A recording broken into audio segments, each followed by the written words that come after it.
Here's how to register for Salon Payment Switch using AfriMoney.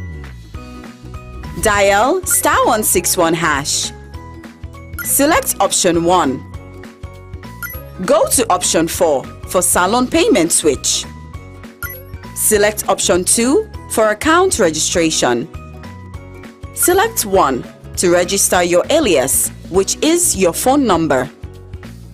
Enter your PIN to confirm.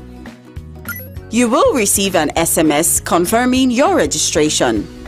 AfriMoney, quick and easy.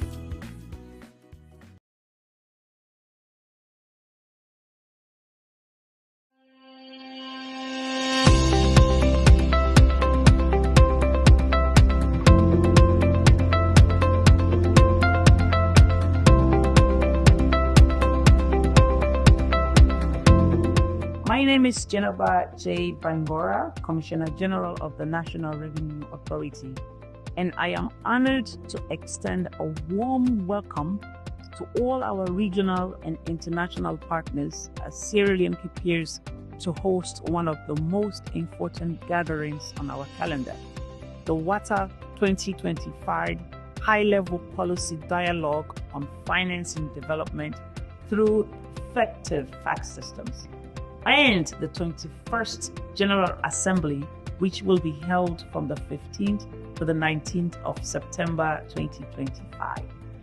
At the National Revenue Authority of Sierra Leone, we are proud to host these events because we believe that effective tax systems are the cornerstones of nation building. We are committed to delivering a world-class event, one that promotes knowledge sharing, inspires reforms, and strengthens partnerships. On behalf of the government of Sierra Leone, the board of directors, and the entire NRA family, I invite you to join us in Freetown this September. Let's work together to shape a tax future that truly supports the development aspiration of West Africa. Welcome to WATA 2025. Welcome to Sierra Leone.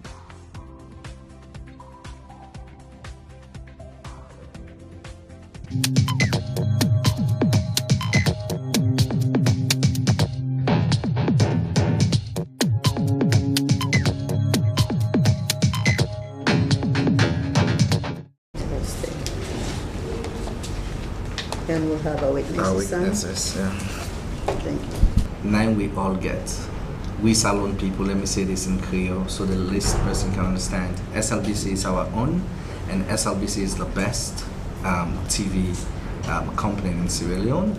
And I believe if House of Star is a Sierra Leonean show, then without SLBC, I'm not sure House of Stars will be this big. So that's why we choose SLBC from day one, and we decide to go into a longer partnership this time around.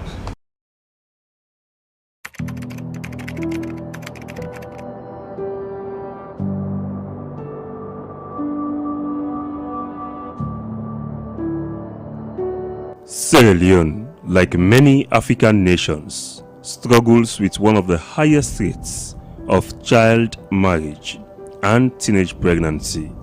According to UNICEF, a staggering 30% of women aged 14 to 18 are forced into early marriages, leaving young girls vulnerable and deprived of their future. In June 2024, Sierra Leone passed the Prohibition of the Child Marriage Act. It set the legal age of marriage at 18 with no exception, bringing hope to girls across the country. All those in favor say aye. Aye. Those against say nay. The ayes have it. The Act has 7 key parts. It punishes offenders, including parents and those who officiate child marriages, with up to 15 years in prison or fines of not less than 50,000 or both.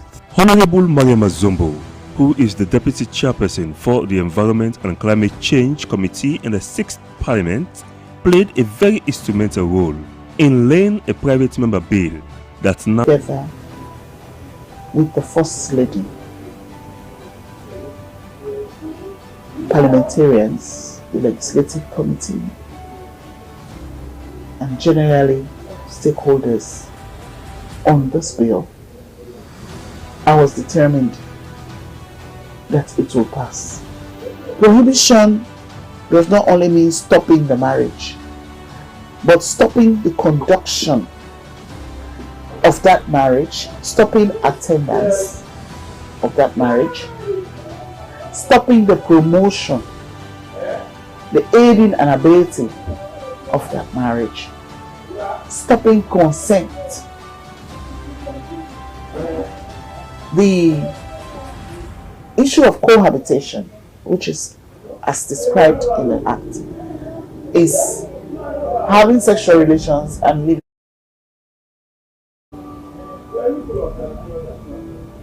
It's also a no-go area.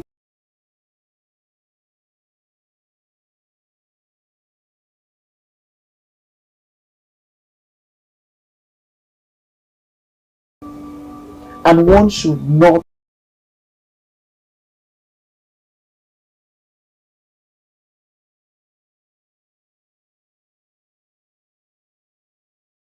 be taken care of. Children have to be well taken care of in ways that will protect their future. to end child marriage and teenage pregnancy, the government and partners must work together to enforce the law that protects victims. Dr. Modupe Taiwo is the Operations and Programs Director. Her institution has been working with authorities to ensure the bill was passed into law.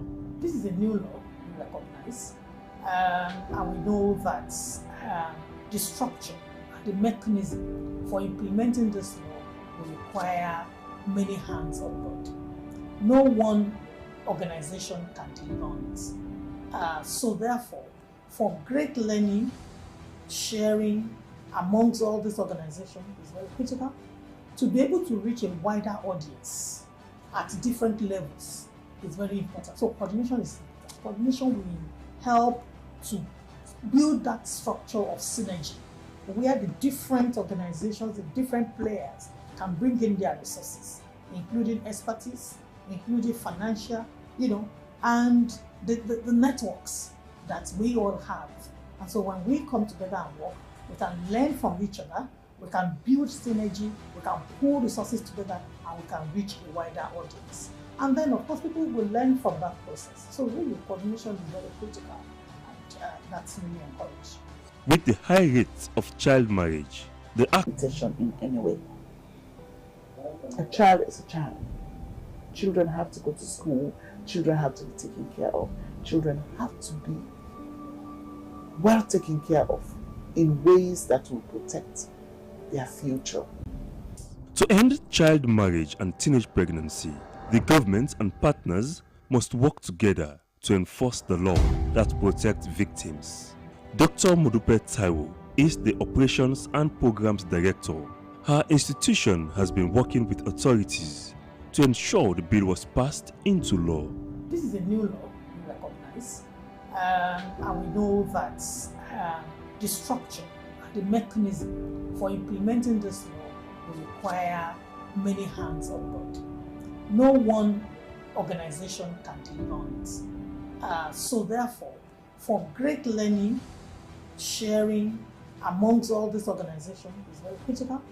To be able to reach a wider audience at different levels is very important. So coordination is important. Coordination will help to build that structure of synergy where the different organizations, the different players can bring in their resources, including expertise, including financial, and the networks that we all have.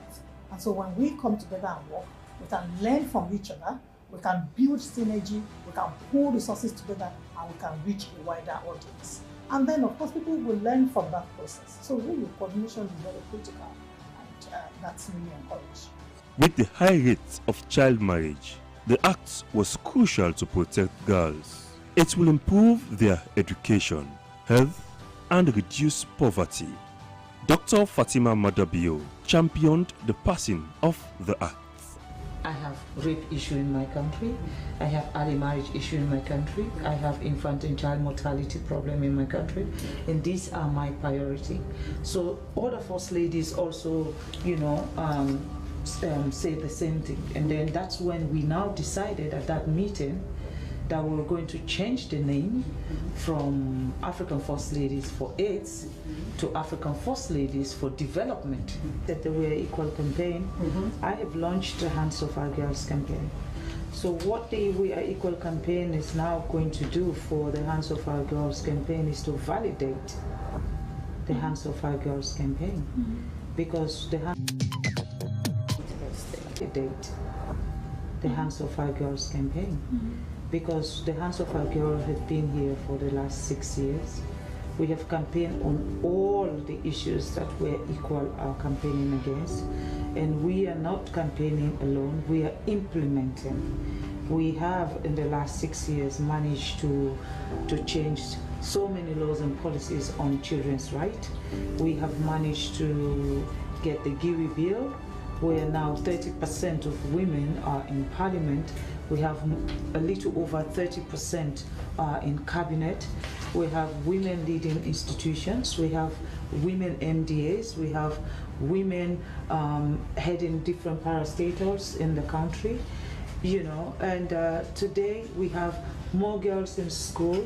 We can boastfully say we retain more girls. Up to 89% of girls are in school. The Child Rights Act of 2007 first banned child marriage, but the Customary Marriage and Divorce Act of 2009 allowed it with parental consent, especially. But the Customary Marriage and Divorce Act of 2009 allowed it with parental consent, especially in rural areas. Honorable Abdul Mari Conte, the chairman, Legislative Committee in the 6th Parliament, was in charge to ensure the bill meets required standards. The committee had the responsibility to scrutinize the bill line by line and make meaningful additions where necessary. Because remember, it was a private member's bill. It's not a government bill, a private member's bill, and the process started with, of course, the honorable member from Pujehun district that championed the bill, and of course the bill went through the relevant processes, went through the first reading and introduction, second reading, then of course committed to the legislative committee. So that's what we did, and at the end of the day we were able to come up with a law that criminalizes child marriage. Advocacy is key in tackling issues like child marriage. Bio Jane Jallo is the chairperson, Child Rights Coalition. The coalition, as well as individual organizations who recognize child marriage as one of the practices that limit girls to realize their full potential, because it prevents them from continuing school, it prevents them mostly to explore economic opportunities, it prevents them from participating fully in the development of their community, and it limits their voice even in their homes. And so at this level, now that the bill has now that we have the law in place, we are excited, and many of our members, including the coalition as well, are doing many other activities, conducting a number of sensitization activities to ensure that as many citizens as possible understand the key elements of the bill and work towards ensuring that the bill, everybody adheres, complies to the provision of the Act. Sierra Leone has signed several international treaties, but enforcing them has been a challenge. Dr. Isata Mahoy is the Minister of Gender and Children's Affairs. November 18th, which has been set aside for the day for victims, to mourn for victims of sexual gender-based violence. In fact, that one was spearheaded by our First Lady and His Excellency the President. So Sierra Leone is a country that is very much committed when it comes to protecting the rights of people. So this is why for any law or any policy that is put in place, it resonates with other international treaties. In fact, this is why we have, since 2007, you testify that we've got many progressive laws that are pushing the country's agenda forward when it comes to domesticating the international treaties. We have seen that we had the 3 Gender Acts in 2007, Registration of Customary Marriage Act, and then we reviewed the 2012 Sexual Offences Act in 2019. All of these laws are progressive laws, and because we have the enabling environment where the President himself is also a champion for protecting the rights of people, especially those of children and the girl child, this is why we are working together with other international bodies to ensure we put our legislative things in order. So in fact, the Prohibition of Child Marriage Bill, which was passed into law this year, is a testament. A 2019 survey showed 83% of women aged 15 to 49 in Sierra Leone has undergone female genital mutilation, FGM. Experts say FGM leads to early marriage and teenage pregnancy. Reverend Dr. Lucian Ganda is not only a media practitioner, but also works with child rights protection organization, Safe Hands for Girls, to give voice to victims of FGM and help educate the public on the dangers of practicing FGM before the age of consent. What happens is that the child is open now to men, specifically in those village areas, the tropical areas. You see, traditionally, people will come because as long as that girl is up to 15, 16, it has protrude breasts, they will come for that girl. And at the end of the day, what comes out is early marriage. What comes out is teenage pregnancy. For the marriage is even better, because at least there will be somebody that will be taking care to some extent anyway. But early marriage is not to be tolerated, because I can't see a child of 15, 16, being in a matrimonial home. She is not ready. Her body is not ready to take up the pressure of marriage. So for me, all of these acts or whatever it is could have considered the aspect of FGM, which is a very terrible aspect that is leading most of our girls and even women to all of these exposures. Health-wise and socially, it's another problem. These girls, finally, they will not continue with the schooling. What they will do is that they will get married and then they will continue to give back to children. If not, you will see teenage pregnancy. At the end of the day, that child drops out of school. That's the end of the show. The United Nations Sustainable Development Goals, SDGs, calls for ending child marriage by 2030. Sierra Leone is committed to this vision, but achieving it requires everyone to play their part. Nadia Rashid, who is the UNFPA country representative, underscored the importance of the act to end child marriages. This is a joint program of UNFPA and UNICEF and the government of Sierra Leone.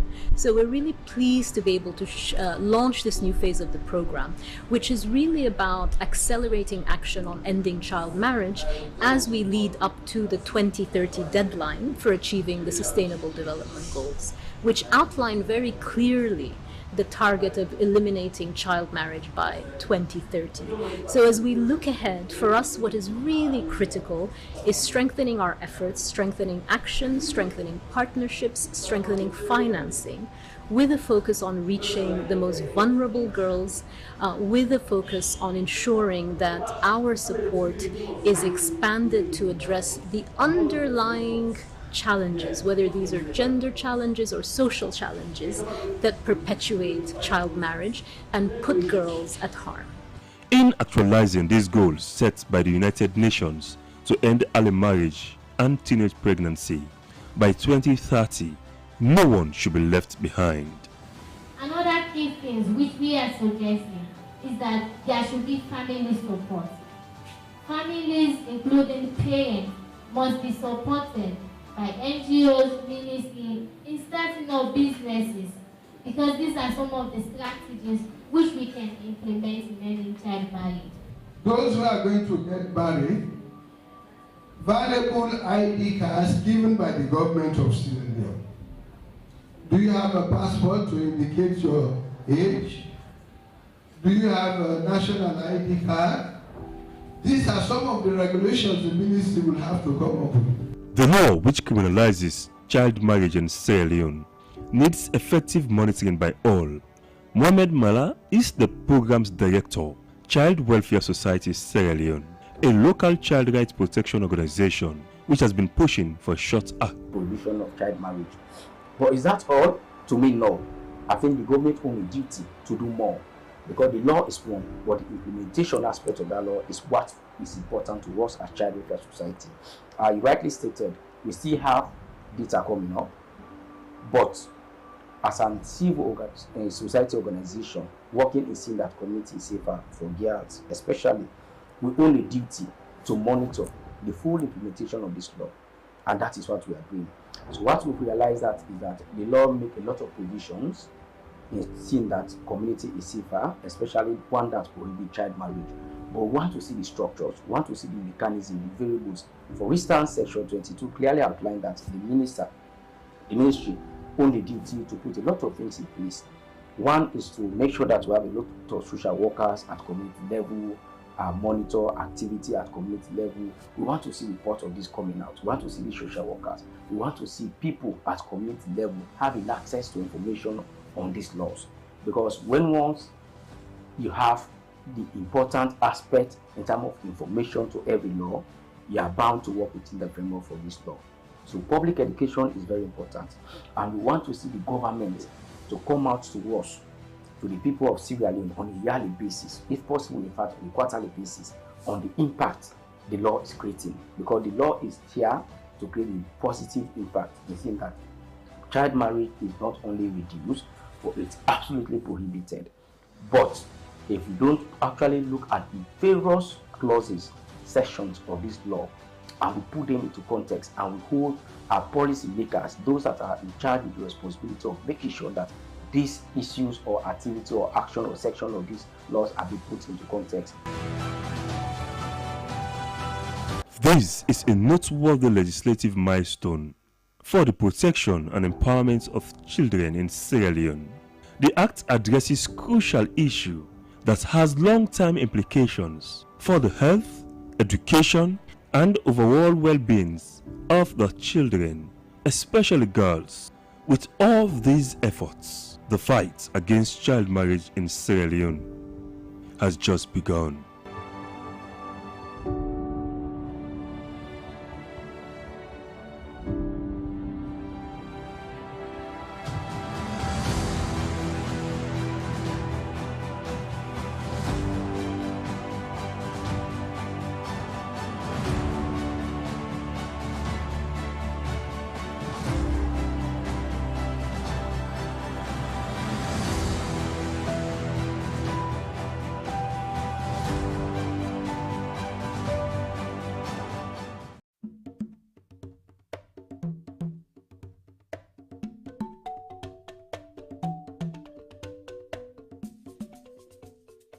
Cultural traditions have placed a woman's and a girl's work table around the domestic household.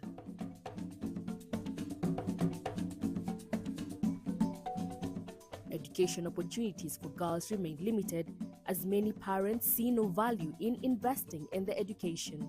As a result, cases of child brides in Sierra Leone become prevalent. Statistics by UNICEF show that approximately 40% of girls in the country are married before their 18th birthday. In a small village of Dankawale, located in Koinadugu district in the northern province of Sierra Leone, we find Kumba and Manimo. The two almost fell prey to early marriage. I've been in 13 years to 14.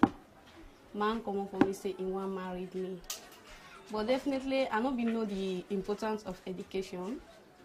I've been decided to say I married to the man. Mama then agree now. We don't begin for set up the marriage now. I've been there class 6. I sit MPS, I pass for Form 1. Man come up for me, say I'm married. Miles away in Lengekoro village, 15-year-old Musu Dabo also went through the same ordeal. I feel bad for them going to give me married. I feel bad. Elimination of child marriage is a priority under SDG 5 on gender equality, hence the need for effective country-specific interventions to accelerate the end of this practice. One of them being Miss Small Wife No More project by Coast Canada Sierra Leone Partnership. The pilot project was supported by the Fund for Innovation and Transformation, running from November 2020 to January 2022. This project is about looking into the underlying causes of teenage pregnancy, which is very rampant in the country, and not only being rampant, but also people and authorities are just shy from talking about it. Though some of the repercussions or the challenges are well known, but it's just a taboo, something to talk about it. And COS decided to talk about something that people keep very, very silent over the years, knowing very well that if we go into that type of project, it will bring a lot of knowledge to our people, awareness. This innovation tested an approach that involved educating men seeking child brides about the negative consequences of child marriage for them, their families, and communities. On this, a lot of approaches have been made by other NGOs before, but they did not work. One of them was to support the parents directly so that at least they would keep their children from early marriages. That didn't work. Some came up with ideas of engaging the girls themselves, supporting them, so that at least they will not be induced into going to early marriages. That also failed. So our own approach was to engage the community, the entire community, bringing in the very influential people in those communities to be the advocates against the child marriage. That is where it is. Because these are the very people who sit and negotiate these child marriages. Before the implementation of the project, we did a baseline survey. Through the baseline survey, we find out that the community stakeholders and the men in those communities are the ones marrying those girls. So what we did during the implementation, we formed a structure called the intermediaries and also the men's group. These people, we are the main actor in this project. The men go out there, advocate for us to their fellow men, talk to them about the implication of child marriage, while the intermediaries, they aborted the marriages, they put stop to it, and they try to talk to the girls in the various community about the implication of child marriages.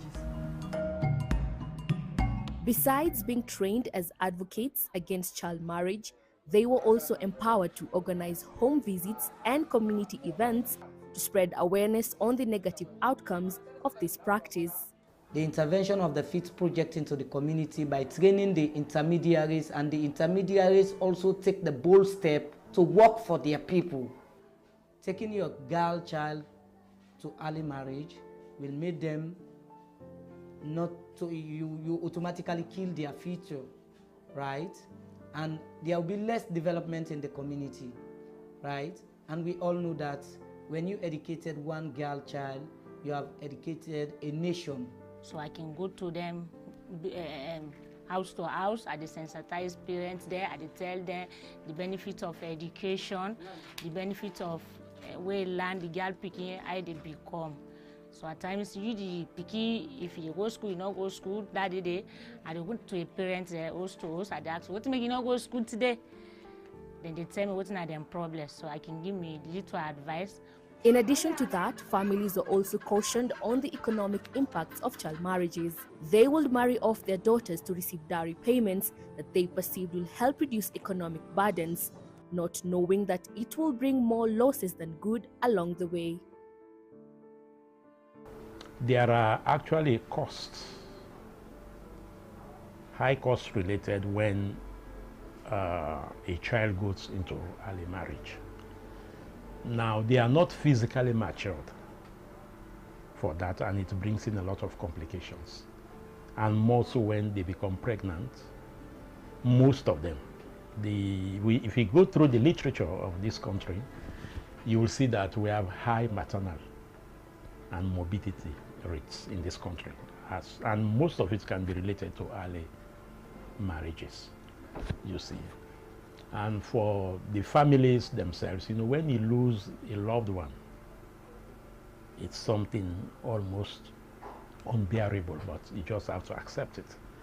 So these are things they see, it disturbs them. And even these girls, when they are young, they are very attractive to these guys. They go to this marriage, after 1 year, 2 years, they see another one, they bring that one. Now their concentration lies on the new one and leaving this. And at times there are so much palavers, that the girl cannot bear it. She has to return home. And usually when they return home, initially she came as one person. When they return, maybe she returns with 2 or 3 kids. So more bellies to feed. By the end of the project's testing period, Coast Canada recorded a significant impact. 172 child marriages were cancelled in the Koinadugu and Falaba districts in the northern province of Sierra Leone between January and September 2021. Overall, the innovation reduced child marriage by 95% in target regions, far surpassing their target of 50%.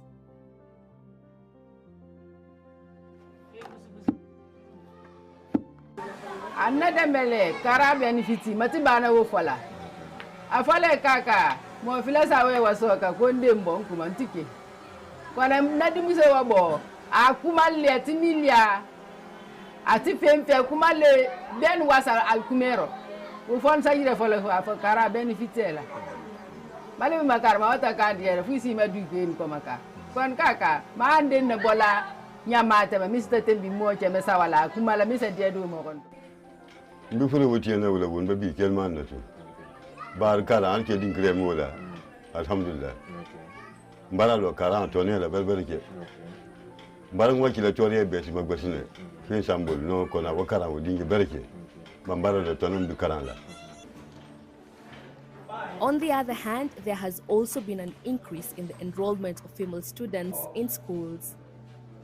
Number of girls at the enrollment in school presently has increased. I can tell you, from JSS 1 to SS3, JSS3, we have more number of girls in the JSS than the boys. Like for example, roughly, in my enrollment now, I have 216 girls in school, whilst the boys are only 110. We also have a committee that look against those type of violation. Wherein we have the school safety committee, where we have the mentors, the guidance counselors, and the principal, the vice principal involved in this committee to look against some of these acts.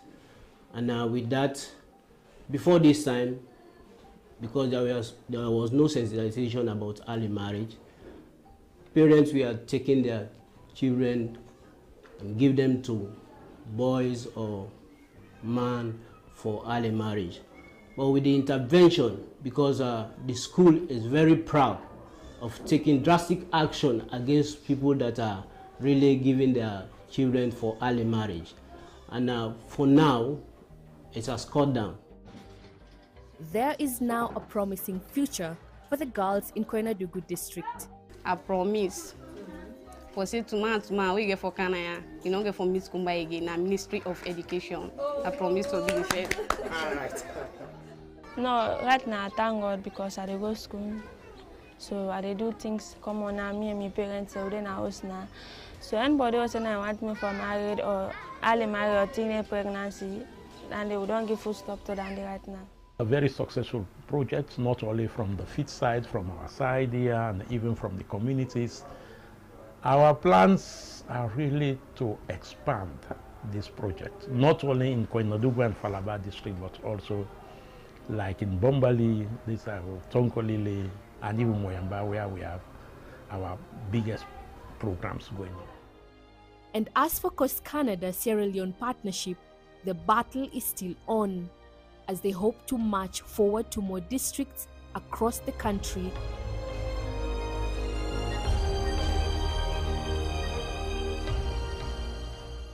With no proper waste management system in place, residents at the Washka community have resorted to dumping their rubbish in the open drainages, leading to further blockages and poor sanitation. Because of when the box on the around, I may get a train at the bottom. Hassan Demore and Santigi Kamara said they don't know where else to throw their garbage. There are no dustbin, so they just have to dispose of their waste into the waterways, which is making the situation worse. This water again don't too poor. Because now we use for drink, brook, and cook. People that use them toilet from up, take down down. That's in for day, not for the toilet inside this water. It's not good for we health and the community. It's not good because dustbin only. Kadiatu Bangura said our children are getting sick every day because of mosquito bites. The poor drainage system creates breeding grounds for mosquitoes. She appealed for help to keep their children safe from diseases. There's small picking there outside town for Kanye. The day at 8 o'clock now net. Like in there, and then they for door effect, then they first take inside this water. Then please salon the way don't can at this country. They see that then they go total, then get in 5,000.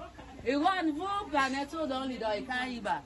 Salima Tukouma said that it's very hard as a pregnant woman to access a healthcare facility, saying that if anything happens, she would have to travel far away to access medical help. I go to hospital like me so. Now I go in Stempo, now cottage, now I go join. Anything where they go now hospital. And tell me say me I get malaria. But they bokuya so but they ready now cottage they go home. Without access to proper medical care, basic sanitation, essential infrastructure, it is obvious that residents in the community need urgent assistance. They are calling on the government, humanitarian organizations, and local authorities to come to their aid as their lives are at risk.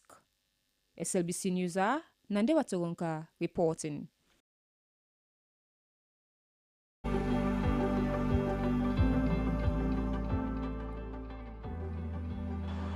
This is Connaught, the main referral hospital in Sierra Leone.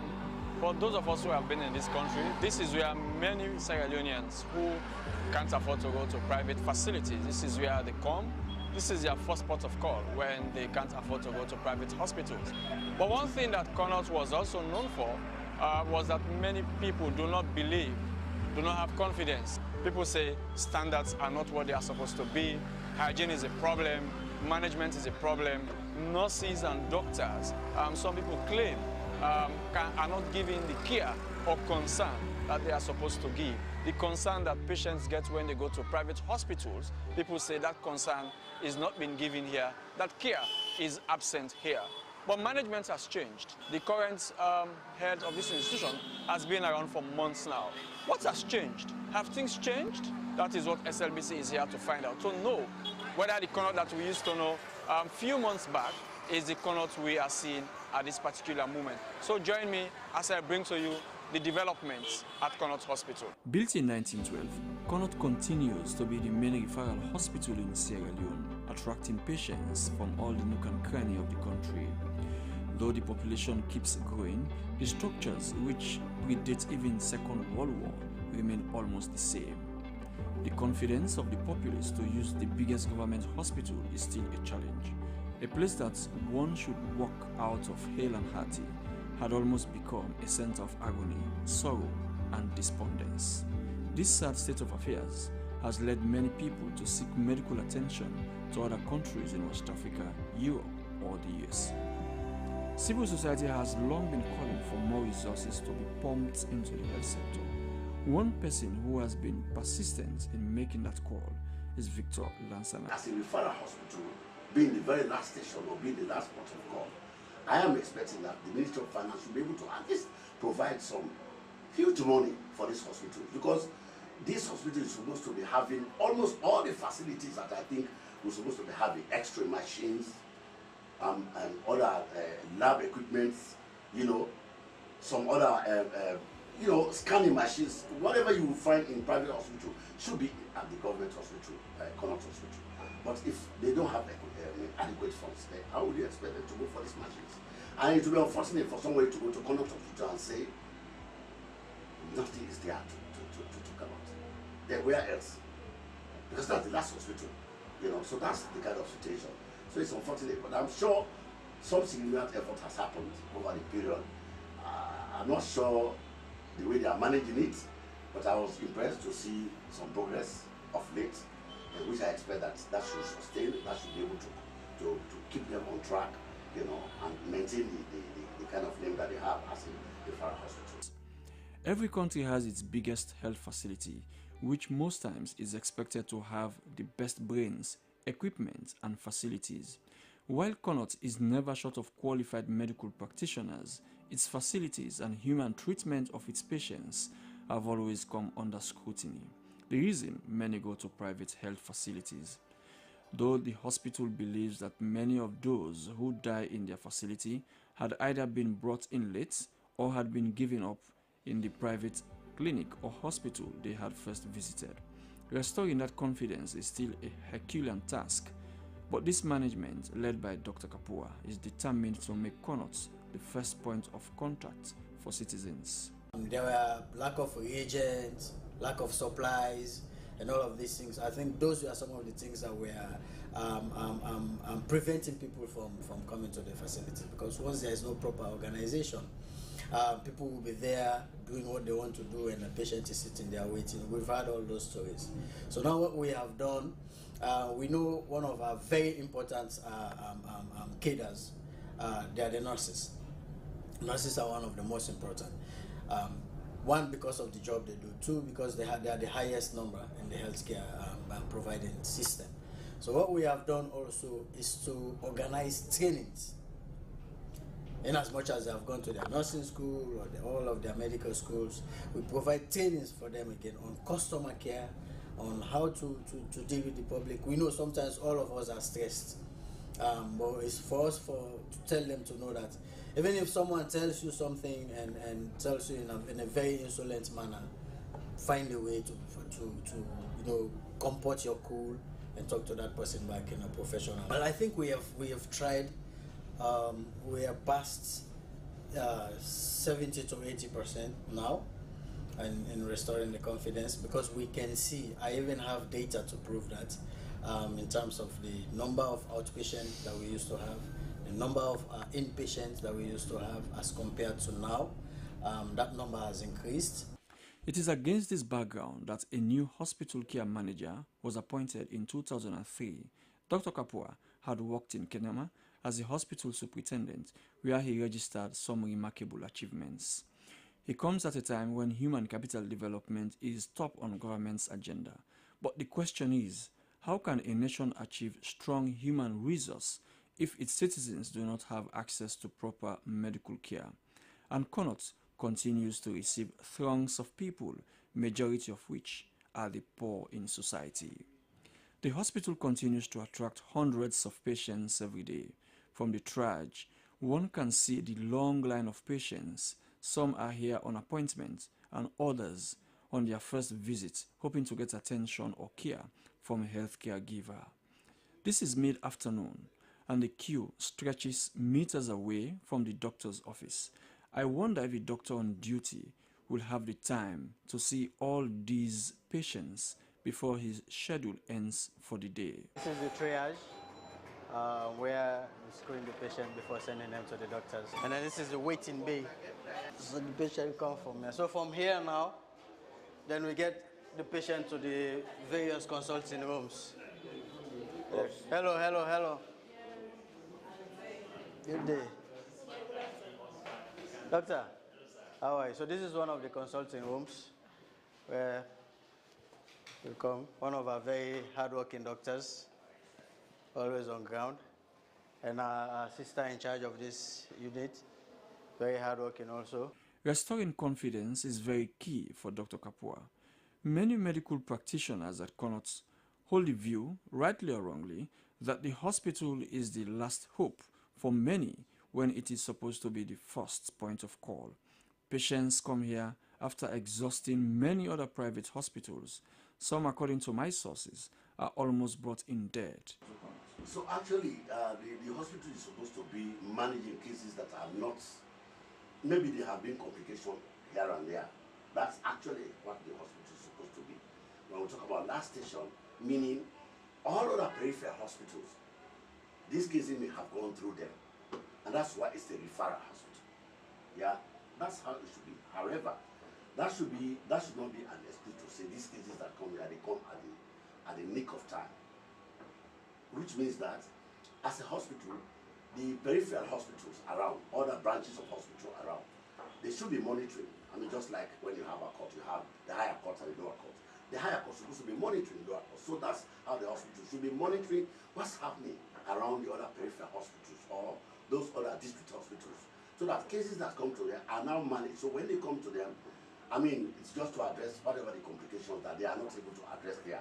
So this is the outpatient unit. Normally, this is a place where, for example, those who are brought in for emergency cases, this is where they are first normally brought.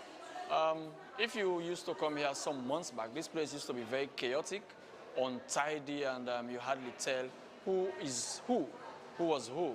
You hardly differentiate between a doctor, a nurse, and a patient because of the chaos and lack of decorum that one experiences when one comes to this place. But now, one can see some amount of decorum and some amount of cleanliness. The environment is tidier now compared to what it was some months back.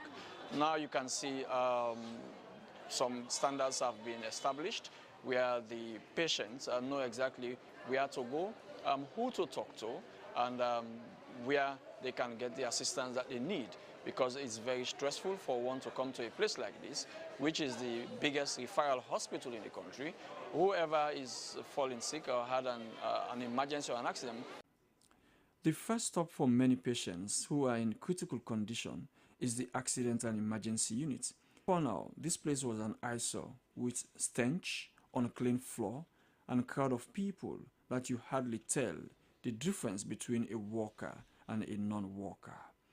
This is the complete opposite of what this place was. One can say sanity and decorum is gradually returning. In the trauma ward, we met nurses and doctors doing their rounds.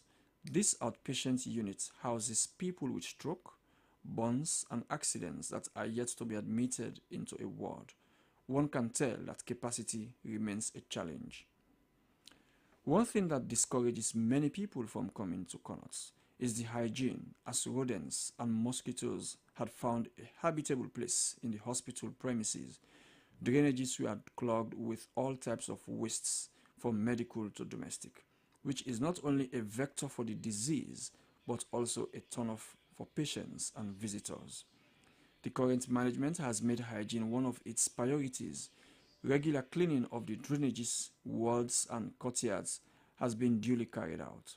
The team also employs insecticides to clean the hospital premises of rodents, including rats. Having a clean environment is a challenge, as the hospital is surrounded by slum communities that have no respect for hygiene, and these rodents find slums as safe havens. Few wards have been renovated and open to the public, and the money, according to Dr. Kapua, is locally generated from the hospital. The hospital is making use of local content, as you can see from these drip stands. They were locally made. Work is ongoing in this ward. Before the renovation, this place was below a hospital standard. Nearly everything from beds and washrooms were in very poor condition. We started this.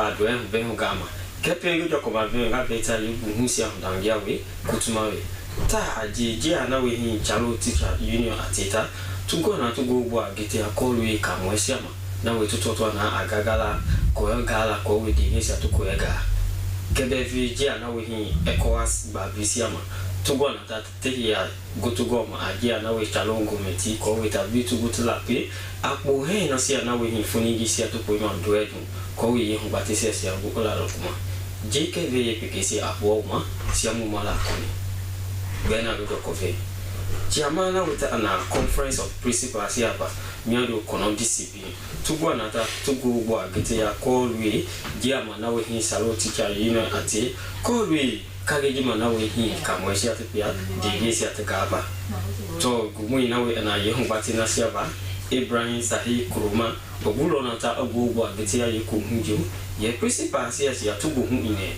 be yete hi pe sia la ti ma shikusia de sia gaba ye to ye de ita kugo lo gometi tabi ogo ye ngati sia sia la lokuma ko we ko gale ogo ja hu dueju to ye ko hunge Islamic Junior Secondary School na we ta ye principal na anna Jusu mana ogulo na ta agbo agete ya ye ko hunju ko we ko gale ma na we hedina sia putego akike na we ta shukuru ye shoshidi na we ko jina ta fe ma ho golo ye hediji sia tu kutada kuma ko we de ye sia tu go gale sia agu ola kuma ka ye de hangi sia na we agu opoma ye doejima to aya melo aye pe ye ku hungi ye sia be kam we sia le gana na we hin titi bi sia bua piuma ko we ye hu bati sia pe ye ku golo gometi tabi ogo fe ye hu bati sia la kuma ko gale ogo opoma ye doejima to gumui na we na kamwe abie Islamic Girls Primary School stahu na we ta ye hu bati je Kenema sandi ogulo na ta ogo agiti ya ye ku hungi ko we ye ngwate jima nawe ko gale ta ko we ta bi ye shukuru ko jina nawe ma hu go ta bi te fe ko we ye de sia to go ta kuma ko gale o la kuma pada doem to ye ko ba hunji Deputy Minister na we ta ana Technical and Higher Education ngwate sia ba tugo na ta to po mama yua abu de sia dia musia na we ta to shukuru loga na we classroom kawaga Primary School Methodist miado sebema to ye ngwatege gumu ina we na ye ku hunje Sajo Aziz Kamara aguro na ta agbo agete ye ku hunje ko we ye shukujuma ye hala watulo agwa ye hande ta bi omologa hi na we nugato ko gale ba ko ta bi tugutulo ko hi dege si atugo gale ba to ye pero ye ku hunje ye kamoshia ye kugolo ko gale ta bi tugutulo ndaga kini kometi endalo kuma na we agbo opomanga ye dege si atugo gale si bi ogola ko we he gbala ke dile ye doe to kini Aziz Kamara ayamelo lo ne dia ye hu batejima ye ko galita ye na tuguro to loko hebu ye akpoma ye doejima na we ta foni ye sia de gesia tele bu hu de sia agora kuma na we sina kilometer auto anafaya doejima to ye ko lo hunji ECOWAS tugo na te ya gotugoma ajalongo metita na we ta ko we to daga kini la kuma ko we foni ye sia tuma adesia na we mu he nyamuna sia foni ye sia ta ko we de sia tugo tunda kuma ma ayoko doe to ye hu bateje tugulo na ta taka gume huna na we jipu ma ofreta ko we ta bi hebi sia na we tugo te foni ye sia te ne mole ko we mu he nyamu sia ma to ma na we tele bu de sia ogu ola kuma doe to ye ku hunji gumu ina weta ana ECOWAS te ama jogo baba Ambassador John Azuma ogulo nata ogbo agitia ye ku hunji ko lui ye hande ma na weta da mahilo kuma ko weta bitugo to fo hebisia disibisia na we funi gisia tene mole ba ko we ye ka go me gisia agu ola kuma agu okmo ma ye gwedima funi gisia tele mo hunde gisia vi agu ola kuma ko lui ye pu hen na mu gisia ma to ma ko we ye hande gisia pa ma oyo ko dwe hu na we funi gisia tele mo hunde gisia agu ola kuma vi pada dwe to ye ko lo hunge Ministry na wita na kahangbo hande siapa tugo na te ya go to go ma adia na we human resource management ye office sion kebe vi public service commission ngba tesia na we to ngba ya to po agetia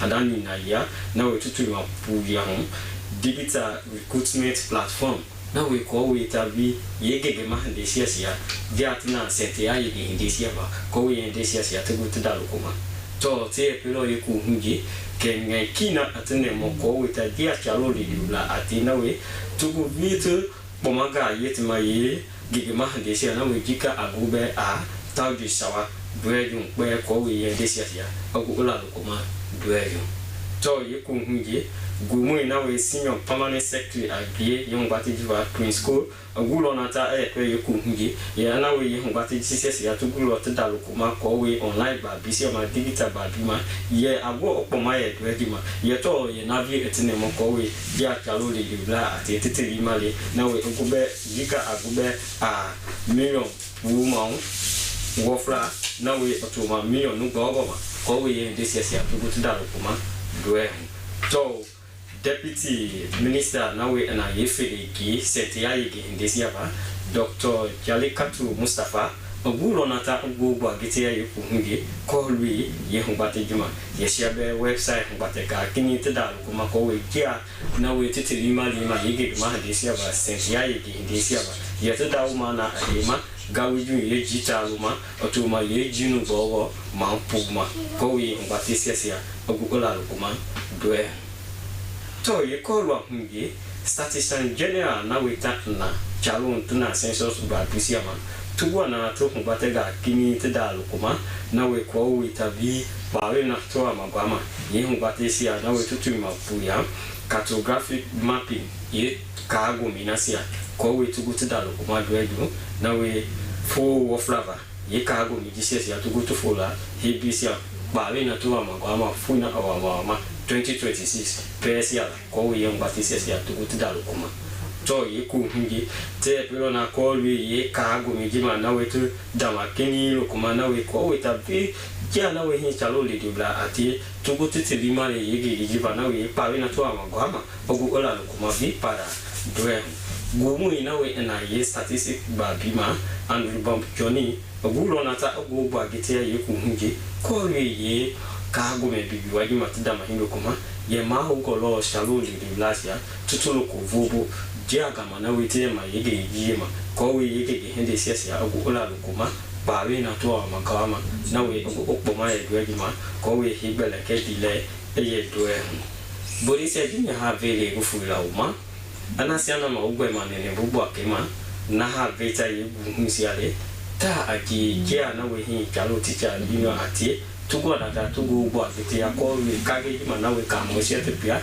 chuku la wa de gesia tugo ga leba kebe vi ECOWAS ta na we tugo ate ya go tugo ma ajalongo me tita ko we ta to daga kinyi la kuma ko we funi gesia ma bo henya mu gesia to ko ko we ye gesia sia ogo la kuma ma ayoko doe bonisia ji me ha vele go fu la uma oboma SLBC TV hangwa te sia ga nyana Ibrahim kuma go doe ho be nga ya moloi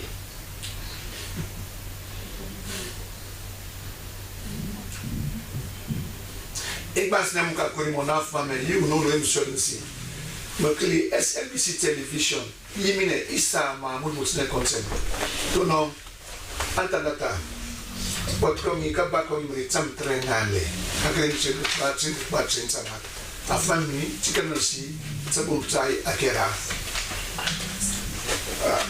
Emoy Alinki na ankar moko Matila Selu Teachers Junior Imo na sorry Ampo da kera kepa, anse baki dat kecil kadang afet, pipi angkomnaments, antime, kamayo ati ambako chats ngai, ketangane manda masik ngai mengani. Awa aniki anye ka tof tamat, sa afma biloris marumi mapa West African countries, baniki matela ekwasi, pimoni naso ai afma bana ngato fasi. Do ma di try kamakili malipung kamali fisos pipiak beli pos barang-barang ini si mamun ma smoke sa sabum traffic apa lu puto drugs pimo sabum cakera caci wakak yak mami ni ma kamai rai kamasel si kamatare ok bi wakera yi bina isa maulus ne konsenam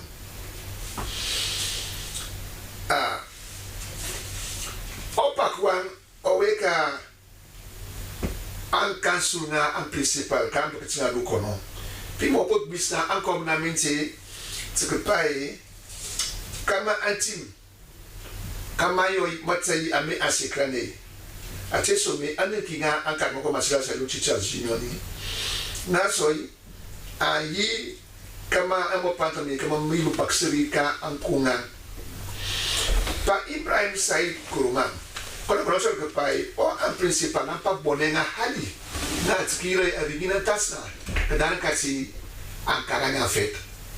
Kere halo mo pimoeni, na soi ngangkar mo koi, mat saya mem amuta pakomnamense ngobeti tima pani, komo kli, komo nam bene, yi moi mamani angkar mo kom.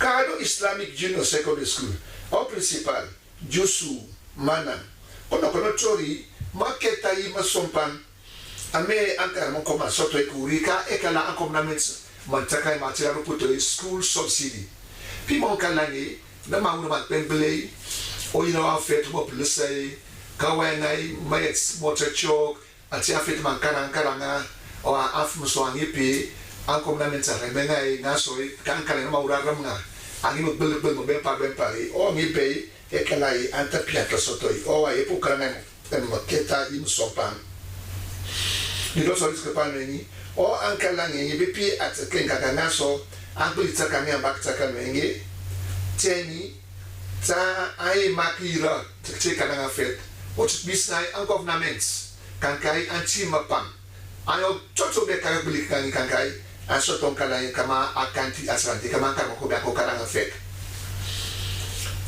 o el Chisha Islamic Girls Primary School ya yena basanden kono so ko for free ti ko mo ngiem o chori ko panu ni ankala ni maram ka atara keti ba pasku subsidy o ai matsari makana na fetani o bebe asoto ma di o bisan ko fmenti ki tasika na ko fenti maklene ko akarani kama chini rogorugi mapanta bi kamai atini kama saki kadir kati o efatro minister maklene ko akaranga poli ko be konok soto amarane yi ambon shongani pimo apulang kli makonko masas abepa an pembele karante ki makonko masasi ma tilai pre-primary Methodist school kai dushe bima sayo asis kamarani o ma pantani o mai ku wika ka tempi ake kono soto eka ando ko karani ka an papangai katoron kasu o yo tsaka pai ka kana ke o kana de no kalo ko o bili mo mo ito no mo ni in ka kana te ki makbembele ke ni ko poto lo ko yi klis sala ta affecti yi anka mo ko teni ka de be pa ka mo ki pi mo do poto fi ke fi no ni tsaki yo yi affecto mo anka mo ko ai no to yi asodia on ta bo putan de ni na ka so ben pai matsai a me pi affecti atibili karama anchoi beten finom pa asis kamarani kochori ko pa karani pe boy ke makile muna fasu niki kere afeto o no e mi ka kle o kanto fa ko no yeni tieni o ambara ni ko na ni badra ni yeni kankai afeta ni ka kle ke na so ke muna fa kana so ambate skolo ati madioi na so bi pi kampeli soto tsabana o muna fai Aniki Gazette of Tofatamak, I take up a rich Morima Power West African countries, Baniki Masila Equasi, Pimoy, Nan, Ampodiri, kanto fene auri ki tsai tsa ko sota nei an komnamenti kan kali timi song de mari pili pum matema es ma lini o masmok smoko ba muno masalo puto drugs amari ki kanto fasu pimoi wala mo bari mo karai mo tofat marini ma ba ko ma pantane kanto fasu owa owe de tmata aninga ekwasi ambassador John Azumani ko to itakulu achepi anko na mentu afmanto fo yen kemo mo mopne ko bote ma tim romoro ikanta binki matai edi emunus munuse musompa afum ala to fota matasi eni o ayam basek bape ta ma pani mkalama bakyo mo mo tofat mari na soi na bakitori afumi angem tori akosanga ni kanto fasukur na so ikakana kiankana kama tori ngai toma tibi kama pungi ejel sani pepi ka puma pani mokana ngani brito fat maringi atamsa ne kapani ange aputuksai na soi antiblitoi konei kata banta sudo ma konei ka sokta fuma birani abran ko fenti plan nem ko ngaka karani amopne buti ya human resource manager officer ni a public service commission ni kala kani a machine of matila potoi new digital recruitment platform owa a machine ngeni people say basi af my work moloma e wule sas morki kan ko ngai ken kmederi ka anto flenkeni wonsa o motel maka ka ora ka machine ngeni o sino permanent secretary prince ko la ni do lomi ankani tskepai andels de mal antofi wa kaki to vito nguni mak basi mutongi psia sonea do basi ke pani o atamtane ke pani afu mangi ba ke pan eri kai ngangi ba basi mo ngaka machine ngi ansbaki molomai e wul to fata mati hando konekai e wul ke ba o e fatso minister ke len ko ngaka ramri oli kana ngi Dr. Jalikatu Mustafa ngi kono kopa o kaka urarkan a machine ni mapa a website na seni o angi atsibuli mar o ai atsakanti uno ne kama bali a rika ai mo ka pa ni macho ne ka pa ni makase kama pantamai ramri o ama pantami erika ai atsapto ka malane ka amu ferseni pot ko ka ba ko ni mri tsam trena le han ko ne kani mri ka ba to fats o ka pon ka ngo fanito Ostas statistician general pemo opo fof plano eni on loko malom akpatka afmak pitsi esiti nani ai to apat mas loma ko tuk safa mo patameni liso i mo pare mo ritam to derni ame abaku peka anto flenken wontani sana sai mo bani ni tsko benya i kakren ka den kani do mabaki lom akpatka afmak pitso wa i esiti nani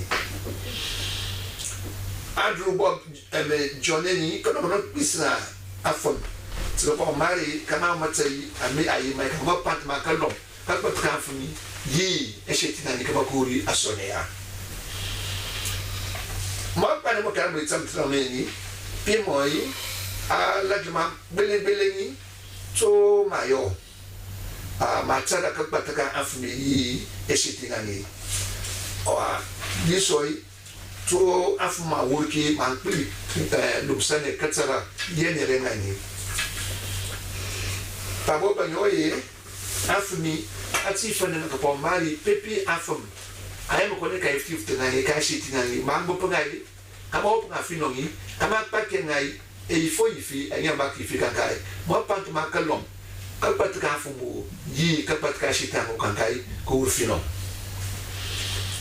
afanu in kana punga kerai people hiti kala si kala tabu puta kerai in kana mete ka paini anne kinga tamo ko ma passe luchitas junioni ay ka ko no to kanto fur abot miskan government ka pai kamara mga ekala ya bakra ma paro putoi a school subsidy wai esakrelo ma bibi peti antira ka sit nga ka mo ko ti o kara na fet wa anninki ay ka to fata ma do sumo sone man krai matila West Africa countries ekwasi auro ni o der kanto fani madomo panem ka karan no ma di pung ma pant ma afeta su amot putena kedi edi manis nyo e mamunus musamu afa mina to lokolo mi pimo ngela keke batsamu to non ka antalata amo fangi poto ka bakoni bolike ba ka bakati bolike ba mri tsama tanto lokolo ma fandi patani ma fiara ni yono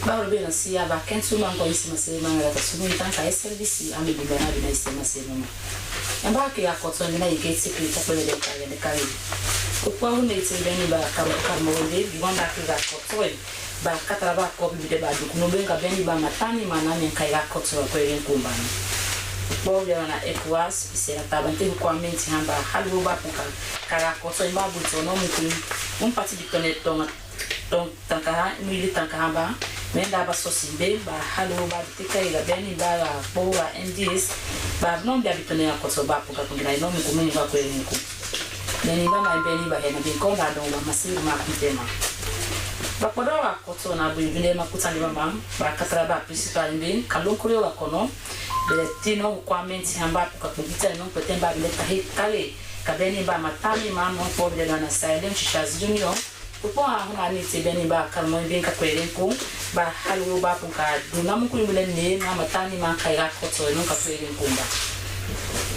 kawante dune masiri halen kende Ibrahim Sahid Kuruma de kunko no ba katara ba principal bina bebe na ba bable yira masima kenamen ba non kamalo ma de dune ba dunamu tani man kan patili ka kwelen ko ba ni na kwete mena ba mandi ba non tomba ba samatiti ba tikai non kabeni baga lunkuru ga kono kabeni ba matani maname kai ga koto non ka kwelen kumba kakana tobe na Islamic Junior Secondary School principal ele akoso jusu mana de kunko non beni ba mandi ba ke kai non ka 40 ba katra muku de ba no ambe do mana subsidies muku mu bi wonte te kai ba non mu de kate matani ma koto non helen karmo mbi ba dun kumbe tani he na non ka beni ba matani maname kai ga kotoi du helen kan kirin tare de ka he ba halu no na be du no mungu bi do na subsidies ba de te kai beni ba matani maname kai ga kotoi ko yen ku bigo helen de te kai non ka karmo mbi ba tun kuna ben ka kwa mentia ka ko bi me ke mesi te ba tun kuna non karmo mbi ba ni ka beni ba he na ba ne kai ga kotoi ba halu na de ke du ne ton to ba kotoi 40 ba Islamic Girls Primary School wenda koto dune masiri ma Kenema jene ba sandi de punko ka he non peteni ba mandi ba le tika ya quarantaine bebe bani ka punki bine ba ma wali mama bani ka non ma de tika yi ka quarantaine bebe ba ba kwa mensa ba samatiti ka beni ba matani ma na men ka ya koto ya kwelen kuma ka beba hena hele mbatala neti beni ba matani ma ngate ma technical and higher education bi dunku kuma se mandi ba katara ba bonson ba in wiyati ya matiti ga dun lebine no ma konko matati ba kata beni ba matani man ka 40 na pre primary Methodist school ka no ku hen ku asigima ka dun lebine ma se ku ba beni ba matani mana men kai ga koto ya kwelen ku bani ka won to dun hele masiri ma Kenema stage assist camara de pourquoi kanon bia bisete makoi mama bani be ndu lego masiro ba kata ba beni ba matani mana wona ndo to tiga 41 kama lo ma towe kana duk nende masiri ma Kenema imbalu na mase kabeni ba matani maname kaya kotra kweko kana bile sete ma ko mama yuna 41 ba kanon ka uhen kunkumba ne kana ntunge de 41 nene de senda la tabante akwete ba mandi na tagile yuna 41 ba kweti karandeni be in karambo mbe ba kaseta ma ko ma Kenema nonka yigi abayi bi de ba ngama ba isa tipi ba halu 41 na ne yoy ba kata ba pas biele tuti ba kunga kusama ka tani mayoy ba kasama tani mama bani ya kotro le dugale ya kunkia ba mukunu du kumbine non kabeni ba matani mana men kai ya kotro ba kata ba pas biende de kana bile kunkine kanta imba dongo non ka madumi mama bani ba kunga kutso yo ga beni ba matani mana men kai ya kotro ko yenku mon Aziz Kamara dugale ka kunkia ukahe abeni ba matani mamba haluntu na bile kwe ba ete ba kena mene satani ba ete ba kenda ibon pumba du no masi income eti ba kenda ba na kai ga kotoi kanon masiri madu ko hele bile ba kun ka du no masi imba tita non mawali ma denu requirements and human capital development na on home bon pumpa setama ko ma Kenema ba punka dinkana participer men ba biba en pabin ka beni ba matani maname kaya koto bien pukunyo no la siba mani ga ko en kumbani ba ka matani ma koto banda la ba ka tmasi ma koto ECOWAS bitokpo to tibne requirements ya ka ko en ku ga salon bi on seti ma ko ma Kenema ba ka traba bi abitone na koto kanom kama wali ma na MDs ba halu na be puke ne kanta no matani ma ngama mai sinde ba kata ba de tele kai ba nya kanta no la si ba ko en kum kadeni ko hi BBC ne ata ba ti ba pun kai sanon dia bitone na koto ba halu ba pun ka pun kinan de no mu kum bi pati bitone na koto tanka ha e mu ko mi de tie mu ka bia bi se tama ko mama be mi do yende be ka ko wa ECOWAS ambassador John Azuma de pun ko ka he ba halu na be se ka ta ba te imbanya mawali ka he ba kata mu ko mu ton ko mi pati bitone na koto tanka kanona bese baba makuta no ma bisete makwe mambe inka nya walika no na be kugitano ba ne mahali ndo man ba kala pansa masiri ka kwenko ba halu na be kugine kanta no la siba kwenko bani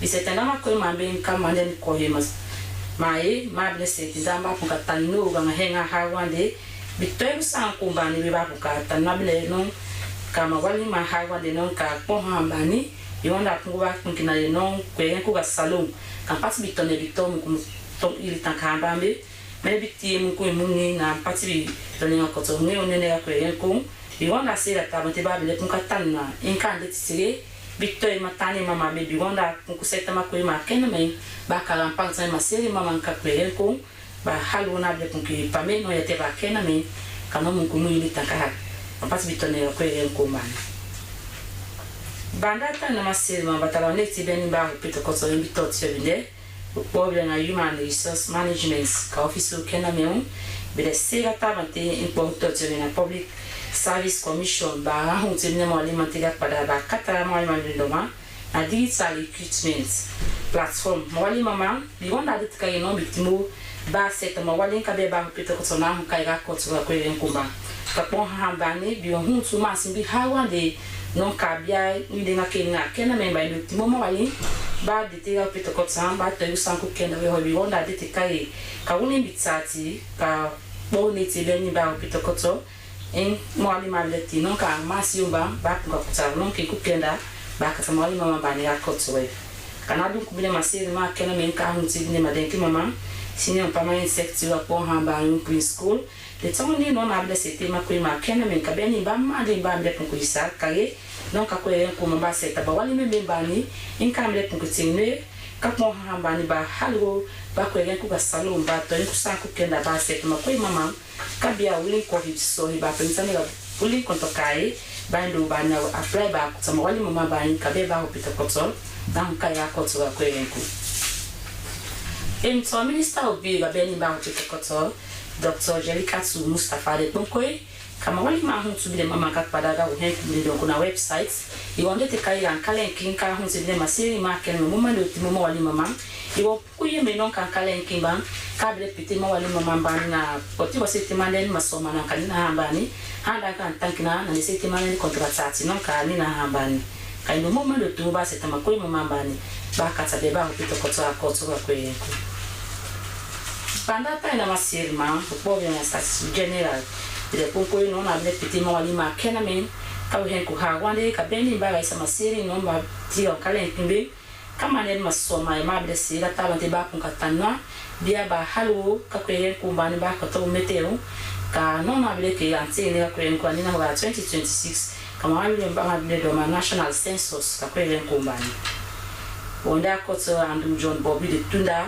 bia bia ko hen ku ba halu na be sira tabante ba no masiri ma Kenema non ba kun kanya kanta ko en kumbani kabeni ba tena hamba na kai ga koto ko en ku etina mamu ka bia bisira ta mate ba kun mahali ando mam ba ka sana mawali mama bani ga koto tena pina masiri mamba en ka pie ko mina pe atuga ta le kai ko en ku salon ka mo ende ide te beni ba matani mambe de huntu masiri ma Kenema bi wonke ga koto ba donga ba ken ba Kenema ko amenta ba tomatete ba dunguna no mukumuta de bile ba ni wali ka beni ba matani manane kaya ko tsa ko enku Pour na ECOWAS ni tot sebile kwame tu salon de sira tabate ba puka sisina ba halwo bia bitoni na koso ba puka te kai mo muletiti ka kwere nkumba benimba ti ha imba sosa na le pipine kanta non kwere nkumba ni sema pene masema manga SLBC la tasumenta ya amidubia onda dona ingabe na forma hana lule nkamento.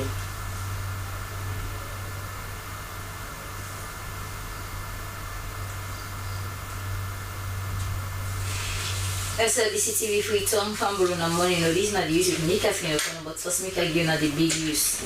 SLT winner Salon Teachers Union non-toxic then will continue with the strike with the carry on all but inside the country and ECOWAS together with government of Salon don't begin move for see how they will tackle bad drug business them inside the country by way they will target young people them na ministries, departments and agency. Now for the use proper one.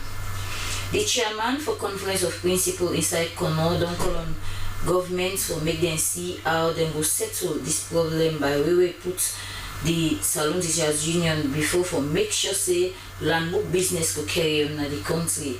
Ibrahim Said Kamara been talk say the principal they not glady for we school open the first day where they're not able for go teach within them, but he say na then decide for put before waiting na the teacher they your rights and concern together with team they will unbug them na inside Kono district.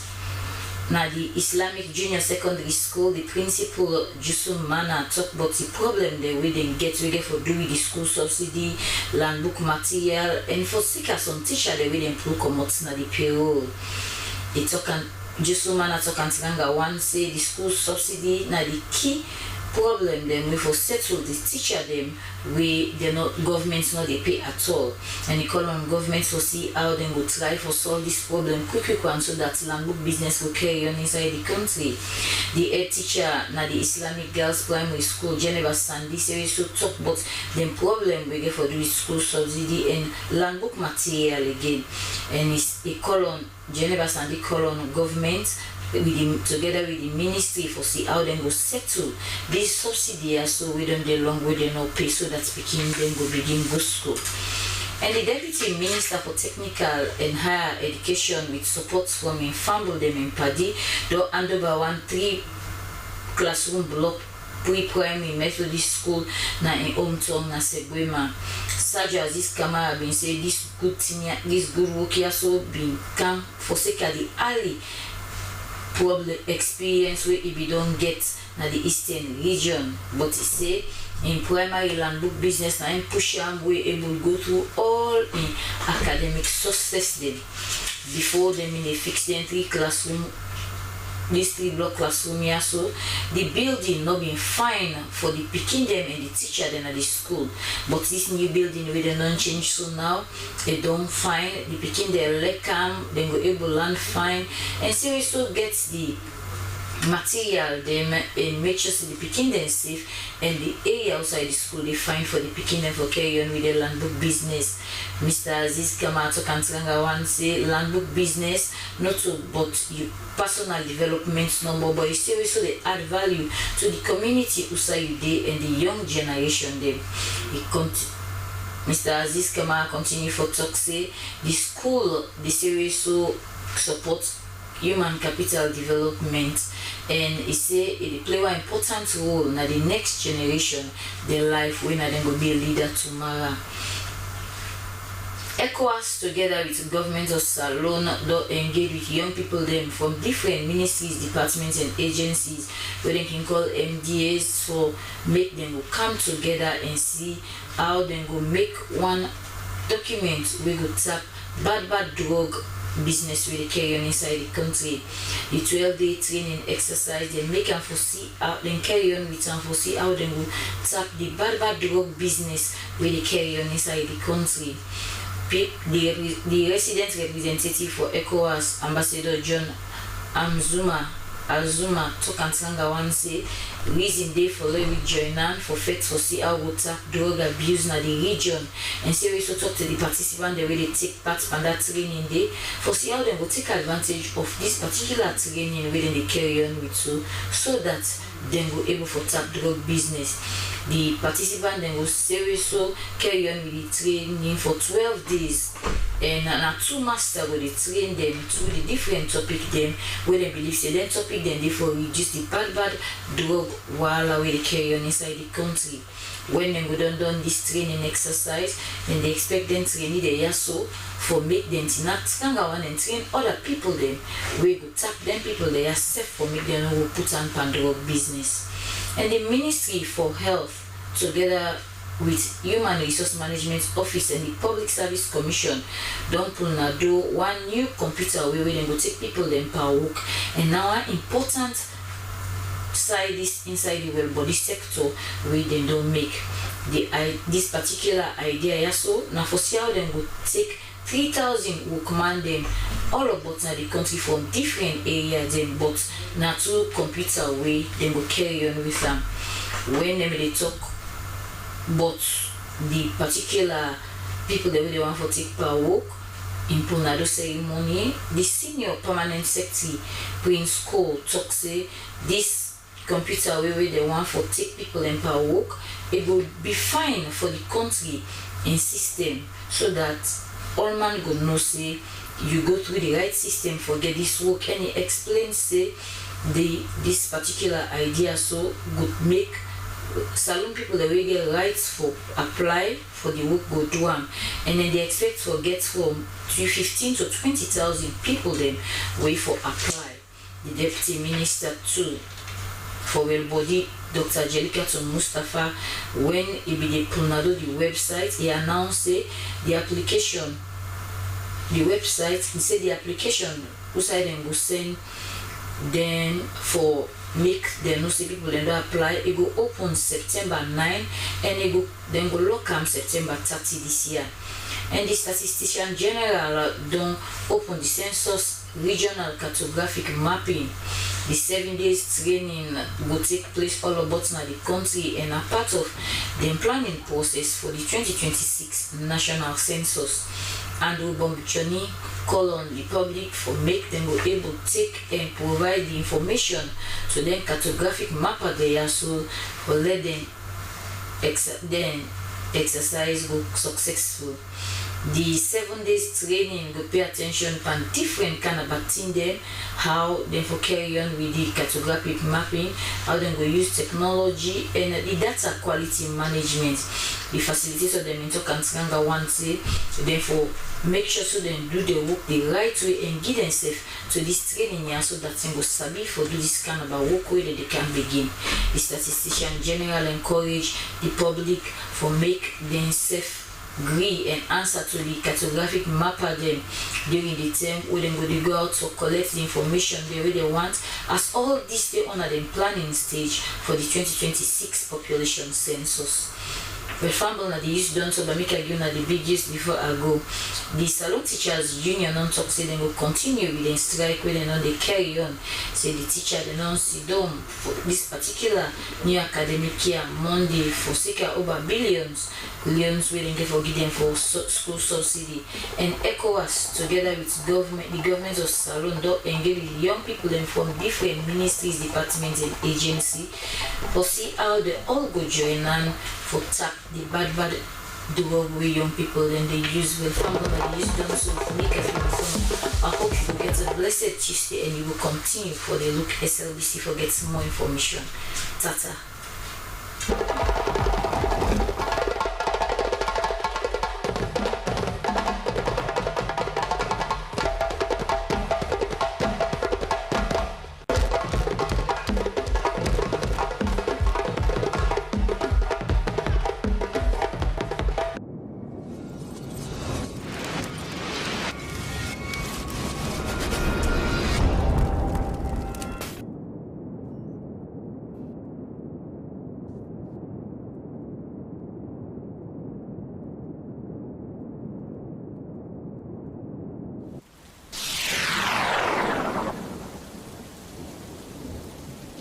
Far back, we did Ward 5 with single-handed support from the management and the maintenance team. So we call it local content policy.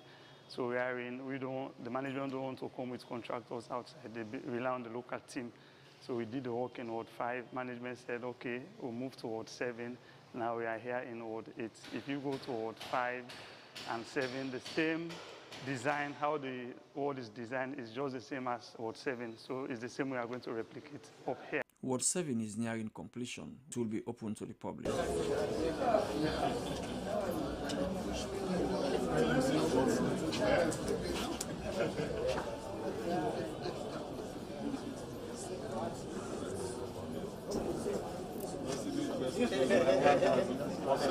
again, I saw this facility, this ward about 6 months ago. I think it was the temporary outpatient unit. It was chaotic, it was wild, and so it's really nice to see, nicely painted. So on behalf of the people of Sierra Leone, on behalf of His Excellency the President, I want to say thank you to everybody for making this become the facility that it is now. Thank you very much.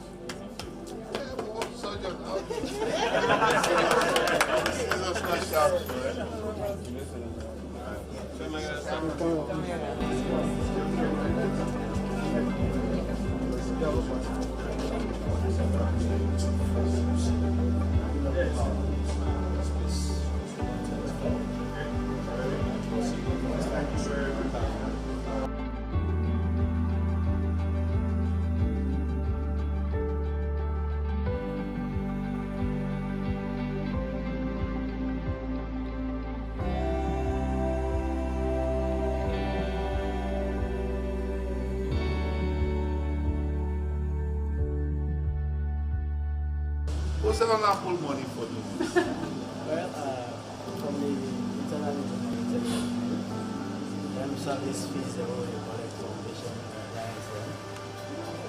So now over the time. So usually in Australia, this time the second or this hospital funds. So we can get together and then don't this one amount. This is some this will need it. Then we call local technician or watch the way it did. We work on a small. So I'm really glad for that, you know, because we, the government, we give a subvention, we accept to collect small fees. You find you use that money there for benefit the patient. Yeah? Because as I've been saying about 6 months ago, that's going to be temporary OPD. Once now we renovate the emergency, now we make it a temporary OPD. It has to be chaotic. Everybody in there cousin in there. But now, when I don't get the emergency, I don't move, and I take my money, the government again, when I collect, and I renovate the space as well. Yeah? Edmond Tambasheku had a patient who was admitted at the oncology ward. Though his patient is improving, he still has a but. Not don't improve a lot because I remember the last time when we come here, the place not been too conducive, the smell and all other things. But now it much improved. The nurses are very cooperative, and they do their work well. And new experience, we don't say where we did, whenever we call upon the nurses where issues they arise, and they come on board and they help we, and then we them face it. I encounter some certain challenges because where you come now, you forget money because needle safe you want, pass you buy, so that's not the only challenges that they will face. There are others who believe they should give the hospital a try and see if they can recover. Regina Ndanema had many doubts about Connaught amidst her fears and ambivalence. She decided to come with her mother to the facility. Unfortunately, she underwent a successful surgery and was now recovering. Experience with Connaught really made me afraid because in a government hospital, I be afraid say my mommy the age, if they can't do it, they not get qualified, train and qualified doctors them. So I began the fearness. Even people that they say no can do it, I will be angry care and go Ghana. Because in sister they until the my brother when they out, they say for can go Ghana. But now one matron I talk to we, now give we courage and say look, I meet Dr. Small and Dr. Banya. Now I the train and qualify people and for this surgery for Bobby business when a cancer of the breast. So tell. The foot soldiers at any health facility are the nurses, porters, and other auxiliary staff. Managing them is very demanding. That's the job Nurse Fatmata Kanja Jallo does every day. And apart from discharging her nursing duties, she provides administrative support to the hospital management. The senior matron at Connaught is well-experienced nurse who has risen through the ranks and is one of the pillars of support to the hospital.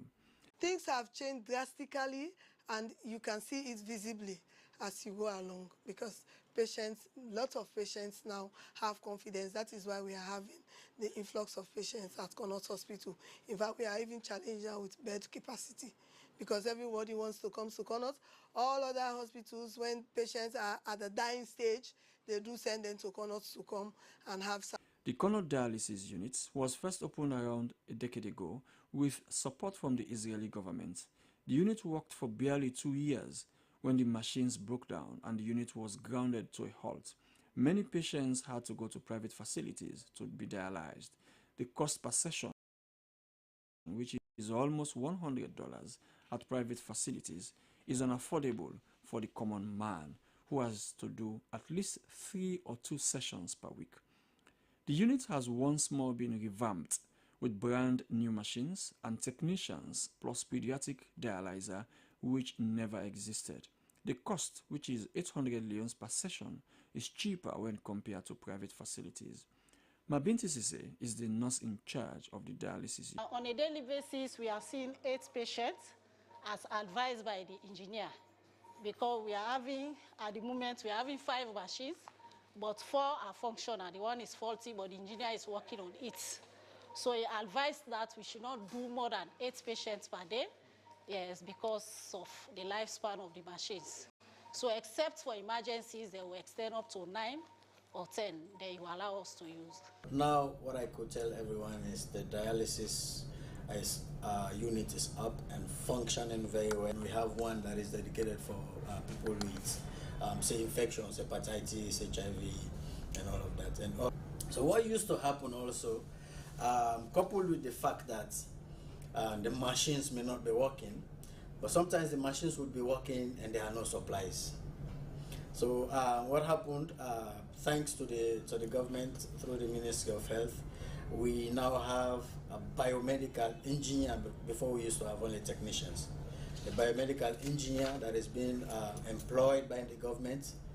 He's a Nigerian citizen, by the way, but he's here now working with us, so he knows about all of the.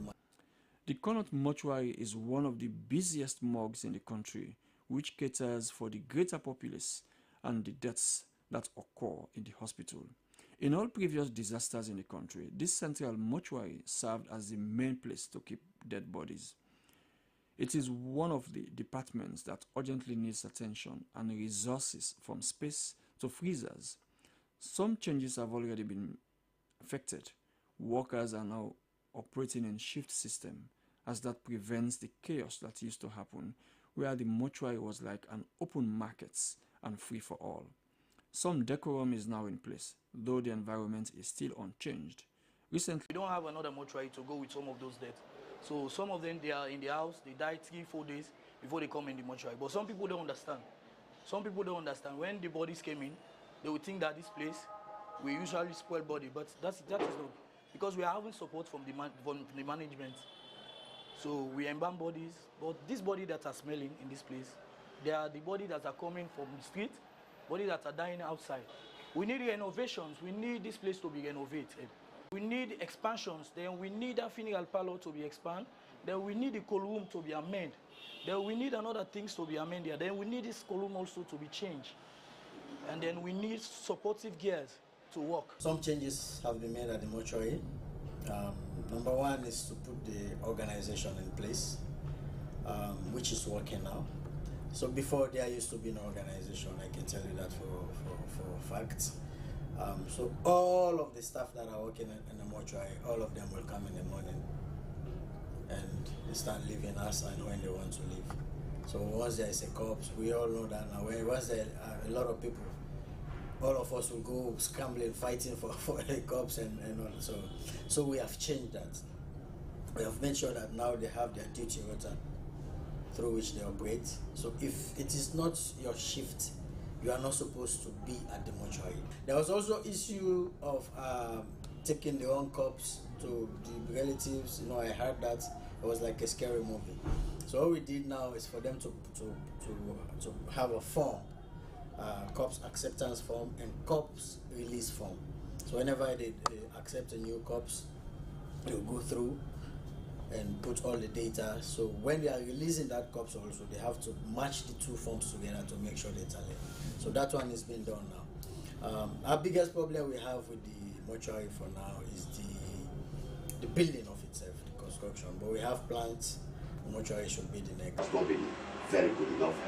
Administration in those hospitals has not been very good. You go to the hospital facilities, the Connaught Hospital, in 2-3 years back, it was very deplorable. You can't imagine that sanitation was extremely poor. Don't forget that there was a situation where a young doctor almost about to protest because they in fact really protested because of lack of equipment for medical doctors, especially junior doctors who are rendering services there. You go there, the facilities are so bad, the walls are so, it's stinky. You know, patient line. One of the things is our leadership. I want to say that I have confidence in our leadership, myself, the matron, my care manager, and my senior hospital secretary. With the rest of the hospital administration and Connaught Hospital as a team, we are working together with all departments and all units within the hospital. So all of us have collaborated well to succeed in whatever we are doing at Connaught Hospital. Well, my vision for Connaught is to make it a center of excellence in the sub-region. Center of excellence also, and to improve on the services to make Connaught a destination for medical tourism. So this is my vision. We could get this if we get all the equipment. We have the human resource, even though not much, but the ones that we have are perfectly good, I can tell you that. And they are doing very well. And to work on ourselves, work on our attitude, we have done that gone up to 70-80%. We're still working on ourselves. Now we are going digital with the electronic medical records. These are saving some of the equipment. So we are doing a lot. We now have a website, which we never used to do. We now have an official website where we can communicate and also get communications.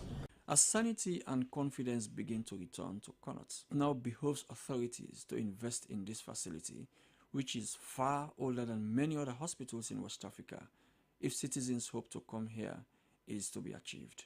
A hospital that was built close to a century ago can no longer cope with the amount of patients it sees on a daily basis.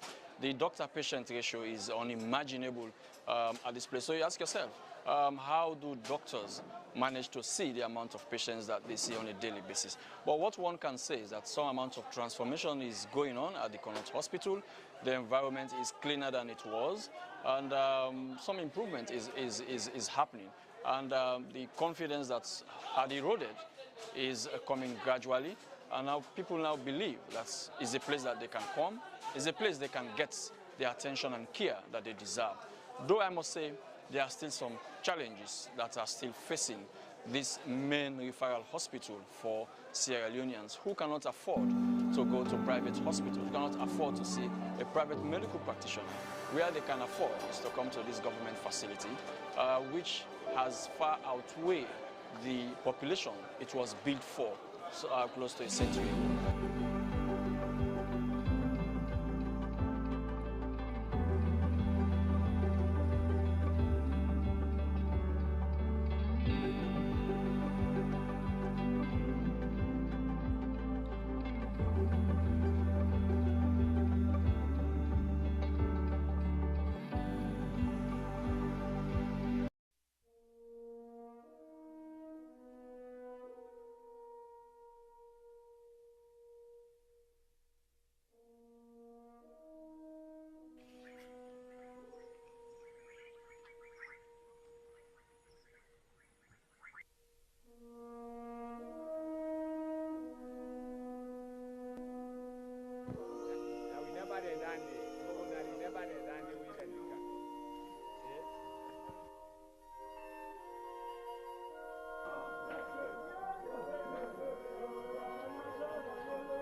Sierra Leone, like many other African countries, has had several security threats that have claimed the lives and property of scores of people. Notable among them is the 11 years of civil war which broke out in 1991. Until the time of the production of this documentary,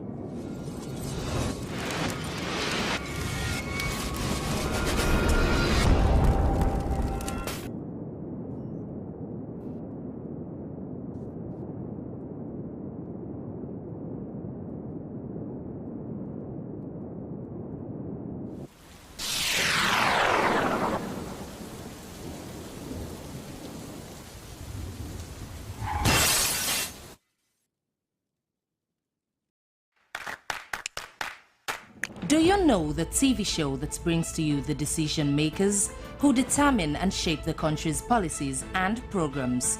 Bottom Line is the show to watch. Well, join Asmi Uba as it brings to the table movers and shakers of society and policymakers whose decisions have direct impact on your lives. Bottom Line comes up every Thursday at 7 p.m. on Slbc TV, channel 31 with Asmi Uba.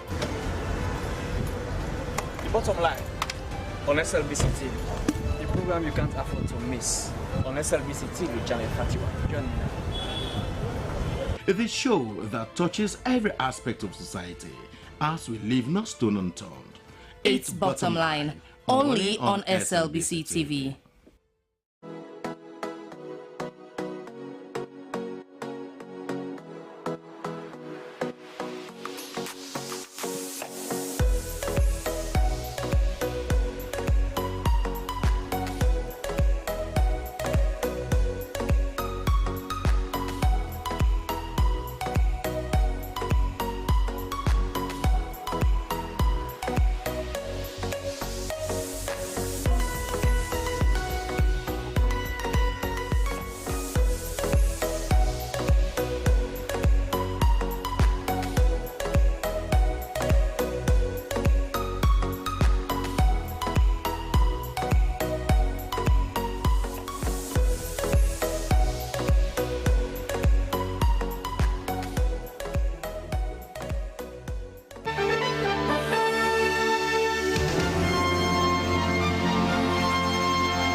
It's midday in Freetown. Good afternoon and welcome to the podium.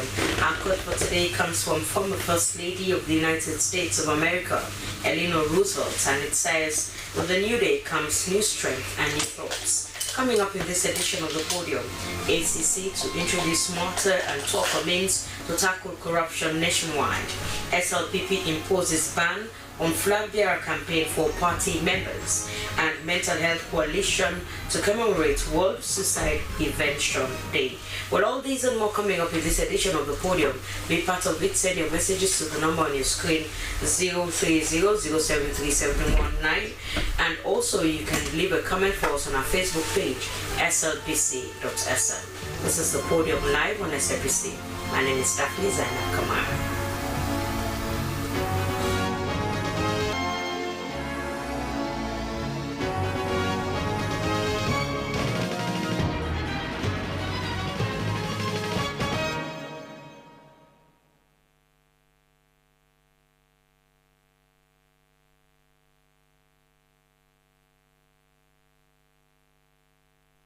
Podium this afternoon.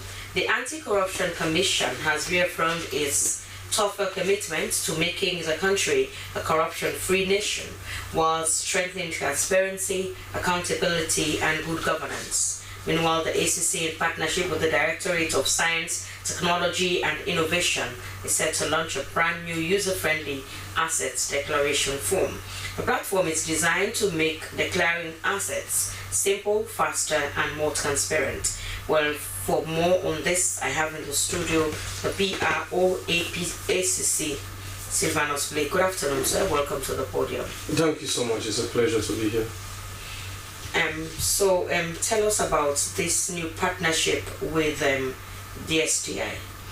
Thank you very much. So we have continued to have a good relationship with the DSTI, and they have contributed to further digitalizing our, especially the asset declaration space, to not only make it user-friendly, but to make it more robust, more secured, and then to make its utilization, the data that goes into the portal when public officers shall continue to declare every 2 years, to make that data more useful to the ACC when it comes to analyzing it and then taking decision on integrity and corruption issues. Because the regime in the asset declaration provisions in section 119 of the Anti-Corruption Act is that to uphold integrity in public life. So it begins with public officers complying with the law to declare.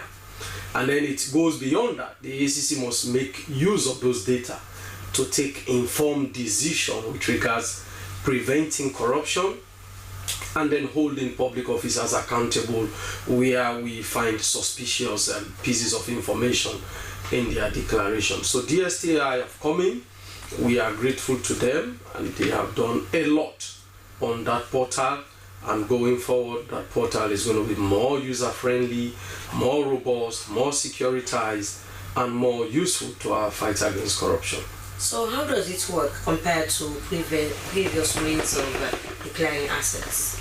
So a lot of changes have been made. First and foremost, now the ACC has secured it better working with DSTI. So, for example, there are like 3 layers of management of the portal. There are decisions only the commissioner can take when it comes, for example, have you made a mistake on your declaration, you want to access your form again, or for example, you've declared and then you want to change some information. That permission can only be granted at management level there. But it's as simple as you now registering and getting your OTP by text message. Unlike before now, we have to send a link via email, which was a bit difficult. So once you subscribe to the platform as a new declarant, you get your OTP, which is text message, on your phone, and you use that OTP to now generate your own form. So it has been reduced to not more than 4 pages. But then everything that was useful in the previous form is still going to be in this new form. In addition to the form now, the portal now allowing you to save and continue later to the general purposes of promoting integrity in public life. So a lot of user-friendly fields will be added. Some are mandatory. For example, in the previous online declaration that ended, it was mandatory for your NIN, your national identification number. Now we've added your passport number. So in case you have difficulties with your NIN, your passport number can substitute, which is equally a unique number to you. The passport number is not substantive. When you go to renew your passport, you get a new number. So, but then it identifies the owner of that. All we are doing at that stage is identification, and then your picture is that. So if the passport number carries my face, then that suffices that this is Blake. For the asset declaration, what we want is identity. To know that it is Blake that is declaring, and it is Blake that has said he has this, he has this, he has this, and he owes this and this as liability. So that when we cross the Rubicon in investigation to bring, for example, in the most recent indictment of Abu Kamara on explained wealth, we are sure that we are not making mistakes. We are sure that we have cross-checked and the data we have suffices to those facts. Okay, you're bringing in that, like you said, it's every 2 years. Yes. And also you said if someone wants to make additions, in essence you're saying that they will have to go through another process to put input additional information. Sure. Why is that? Yeah, because what we owe is not cast on stone. Assets can disappear today if we choose to. You can sell all of what you have today. You can earn many things today. So if a sharp change occur in your income, assets, and liability, and you think you cannot wait until another 2 years, you can. The law provides for supplementary asset declaration, but it is going to be securitized. We shall give access to your old form, and then you effect the changes you want to do. But that must be on justifiable grounds. So you, maybe by text message, contact the commission that I want to effect these changes. You supply the changes, and if it surpasses the threshold for permission, another OTP can be sent to you, and you access your old form and then do those changes there, because the burden and the onus to declare is on us, public officers. So nothing excuses you from that burden. So if you fail to declare, is already an offense on its own. And then if you declare and does not declare in truth, that's equally another offense. So because of all those catches, and we are not an ambush institution, we want to do so much public relations and PR around the concept of corruption, the concept of integrity, so that public officers are always on their guard. We don't want it the other way, like we surprise people, no. So even in the asset declaration regime, we have been here severally talking on the requirements, the advantages of declaring your income, assets and liability truthfully, and the disadvantages of not doing so. Because the pattern you have seen did not start today. When a public officer is reported to the ACC for any corruption allegation, the substantive allegation may not be true. But then when you come down, we'll profile it. And part of the regime is to check your asset declaration with us. And if that is faulty, they may have wrongly lied against you. We have cleared you that he or she did not do anything wrong, as we often do when nothing has been done at all in contravention of the law. But then you have lied in your declaration, or you had failed to declare. We will fall on you for that. So it is good for these kind of things to be made public, and then for the process itself to be made user-friendly, more convenient, more relaxing. The previous forms, many people had problems with their phones. These ones, it's going to be a website-based process. You can access it through your smartphone, through your laptop. You can be anywhere in the world and declare as a public officer. This is for our colleagues in our diplomatic missions. So as long as you're a public officer, you want to declare, we know the law requires you to. Our responsibility is to make it easy and convenient and reliable for you to declare. Okay, well, thank you very much. Continue to stay with us in the program. He is Silvanus Blake, PRO of the Anti-Corruption Commission.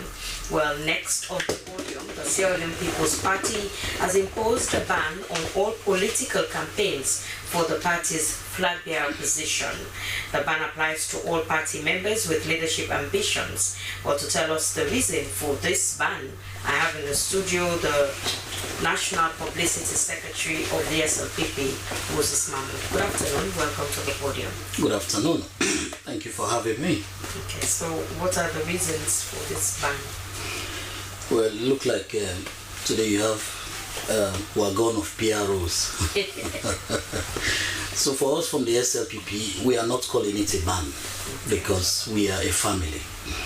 What we are saying is the leadership of the party is encouraging party members, supporters and sympathizers to focus on the big 5 game changers.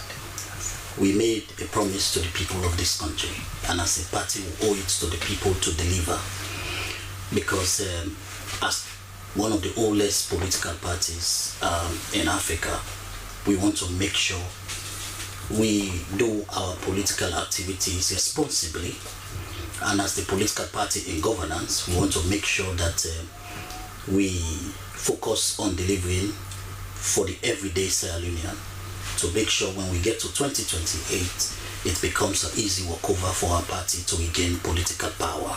So we are encouraging our political party members, people who have ambition for leadership. It's okay, the SLPP is a diverse political party with a big membership base, with trained and qualified people who have the temerity to hold political positions in the party and the country. So we're happy that people have interest. But what we're saying as a party now is for us to support His Excellency the President. Let us don't miss the point. Let us all focus on helping His Excellency President Julius Maada Bio to deliver on the commitment we made to this country, because the SLPP want to make sure we maintain political power in 2028. That is not negotiable.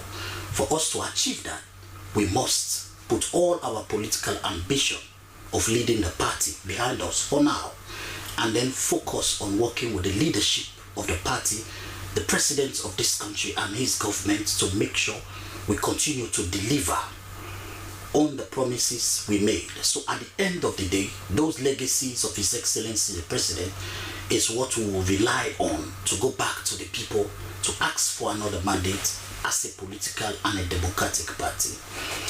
We have seen the zeal of party members, supporters to come forward supporting individual candidates. We appreciate it. We appreciate every party member, everybody that is vying to lead this party. We appreciate it. People go close to something that is good. Nobody wants to get close to something that is not good. And we are the SLPP, is the most popular political party in Sierra Leone today. For example, in fact, our membership, our strength as a political party grew by 4.5% from 2018 when we first came to power. The result we got in 2018 when we got to power, we added 4.1% to it in 2023. So our strength is good. Our strength is very strong in Sierra Leone. We don't want to miss that.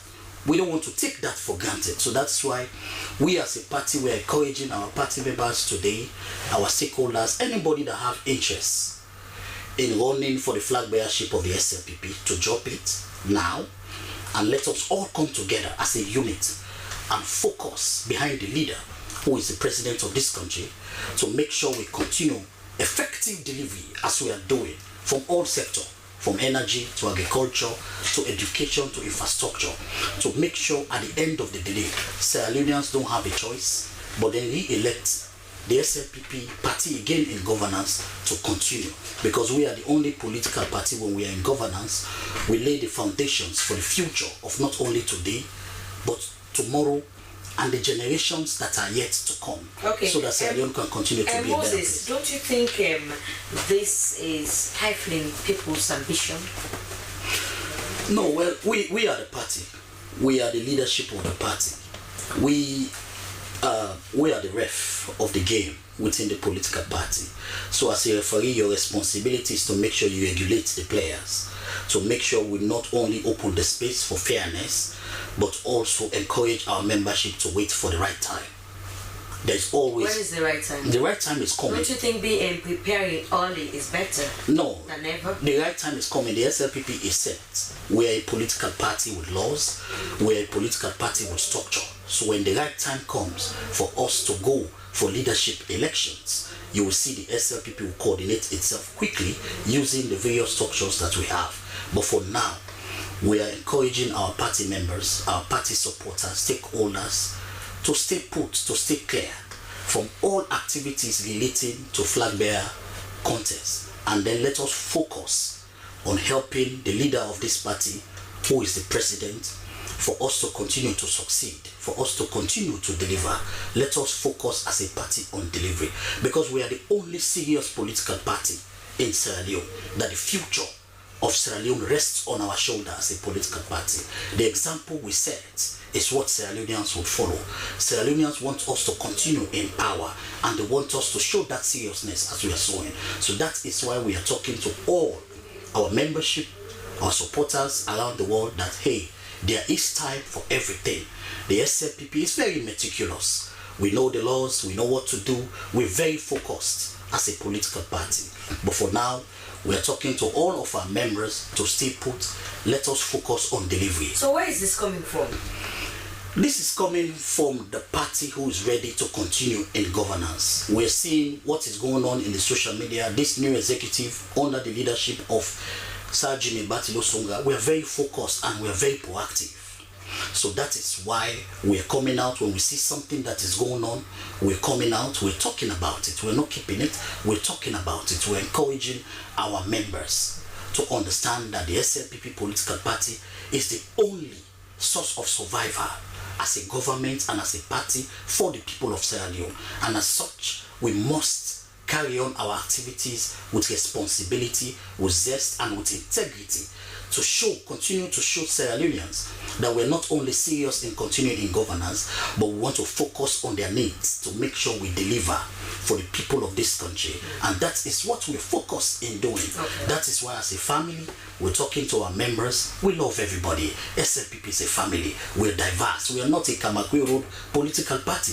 We are a national political party who is focused in making sure we not only deliver for the people of this country, but to make sure we set the party and get it ready to maintain political power in 2028. To do so, we must be focused, we must be steadfast, we must rally behind the leader, who is His Excellency the President, to make sure we deliver for the people of this country. So when we take the party to the polls, Sierra Leoneans will smile to see SLPP on the ballot, and then we elect us again to continue government. Moses, you're making it seem as if the SLPP is just about Julius Maada Bio.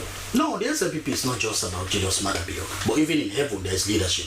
The leadership in heaven is God. All the angels worship Him. So in the SLPP, we believe in leadership. We elected the president, and by such, according to our constitution, he is the leader of our party. And he happens to be the president of this country. So we're not following Julius Maada Bio, we're following the leadership of the party. And Julius Maada Bio happens to be the leader of our party. A man who have laid down his life to protect this country before, remember? And he has the foresight to make sure he does not only educate the generation of today, but lay a solid foundation for the future of this country. So as a political party that is leading, we must follow him with seriousness, with integrity and zest, to make sure at the secretariat level, headed by Sergeant Batilo Sunga, we coordinate ourselves, we regulate ourselves to make sure that when the leader opens his eyes in the morning, he sees a political party for the future of this country.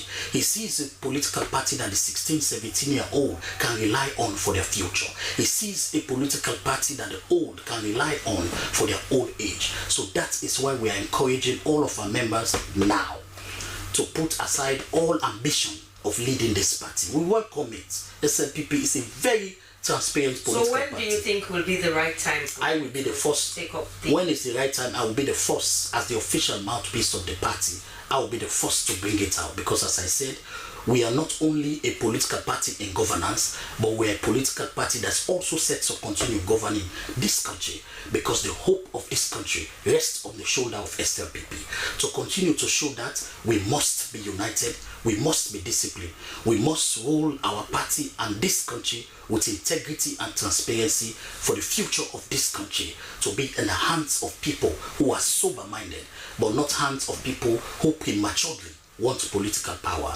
That is why we are encouraging all of our members to stay put, to stay intact, focused behind the leader who is the president of this country, so that we continue to deliver on our 5 big game changers, so that when we get to 2028 to the polls, the people of this country will breathe a breath of fresh air and say, yes, SLPP, the palm tree is better. We continue under the palm tree than we go under the hot burning sun that will all perish. Thank you very much. He is the PRO of the SLPP, Moses Mambo. For another issue this afternoon, World Suicide Prevention Day focuses global attention on suicide prevention, uniting communities, organizations, and governments with a shared belief that suicides are preventable. The Mental Health Coalition will organize a press conference to raise awareness on suicide prevention and mental health. Well, for more on this, I have the supervisor of Succeed Project, Mental Health Coalition, Emmanuel Duncan. Good afternoon, sir. Welcome to the podium. Good afternoon, and thanks for having me. First of all, before we talk about World Suicide Prevention Day, people may want to know, what is suicide? Okay, thank you. Suicide is not a myth anymore. It is when somebody chooses to take his or her own life by him or herself. It is what is generally referred to as suicide. Okay, so what are the causes for people to think that this is the only option, the only way out? Okay, I like that word, the causes, because a lot of us jump at judging the action and failing to look at the causes. But I can assure you that there are different causes, but I want to give you three. Number one, the most prevalent cause is relationship problem among the youth. I've had a lot of cases like having a heartbreak, disappointment. Heartbreak is one of the common issue. But I also realize that the issue is not only about the breakage. And somebody, consider a man has invested all his all in a relationship. He has no life outside that relationship. His livelihood, his purpose is in that person. And suddenly there is this breakup. And there is no other supporting system for him to stand. I think that person will lose hope and say, my whole world has vanished. There is no purpose for me again.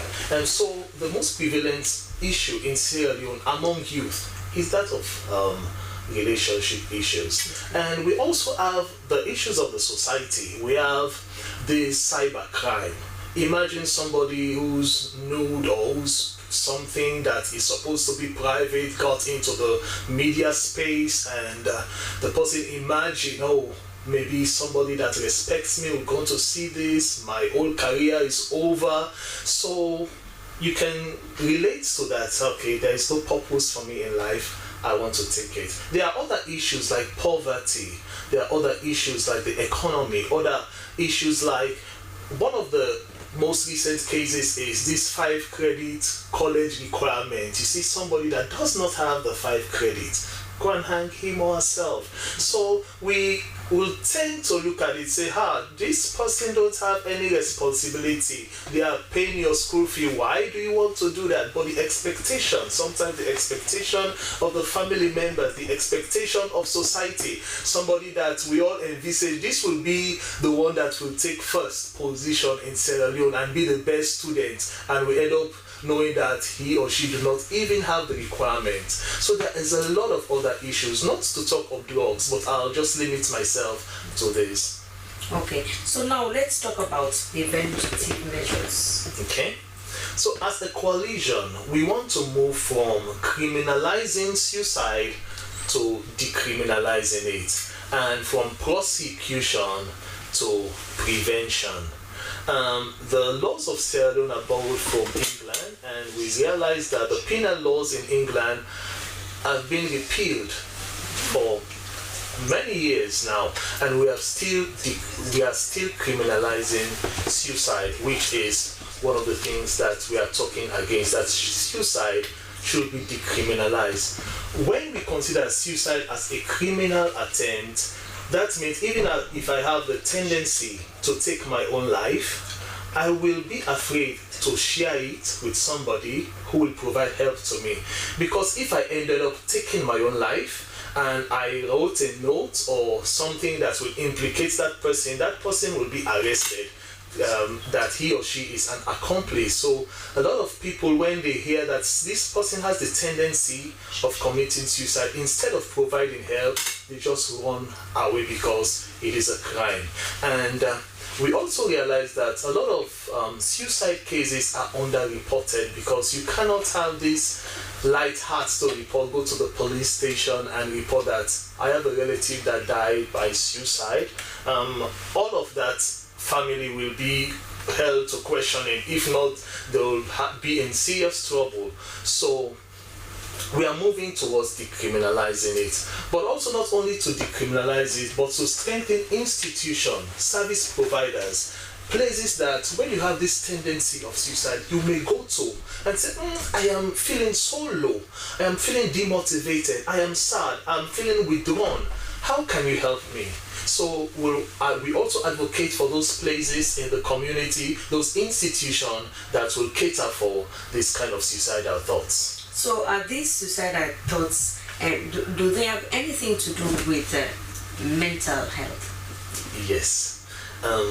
So our action, our behavior, do not only start with the behavior, it starts with the mind. For somebody to take his or her own life, he or she must have been thinking about it, right? Okay, so the way you think influence the way you feel, and it influences your action. So would any normal, sane person think of taking his or her own life? Wow, that's the big question. Thank you. That's a very good question. So, a sane person, a person who is mentally healthy, that means the person can cope with stress, the normal day's work. Somebody is telling me that to live in Freetown is so exhausting. I like walking in the provinces. You just take bike and go there within few minutes, but Freetown you have to wake up 5 o'clock, 6 o'clock, go to your work, stressed up, returning back. Traveling is a whole work on its own. And you might be mentally okay, but the pressures of life, you have to pay fees. Imagine the competition amongst family. Oh, my child is attending a private school, the best school. So I want to take my child at that school. The pressures of life, the internal competition, you might not be able to cope, and you begin to have this depression, But this those anxiety. things they're not a must. Okay. Life should not be a competition. Okay. It's what you're capable of, being content with what you have, what you can offer. I don't think our kids dictate to us, Mommy, I want to go to a private school. No, it's what you can earn. Your earning power. That's what enables you to enroll them in some of these institutions. I agree with you. That is why we want to open the conversation on suicide.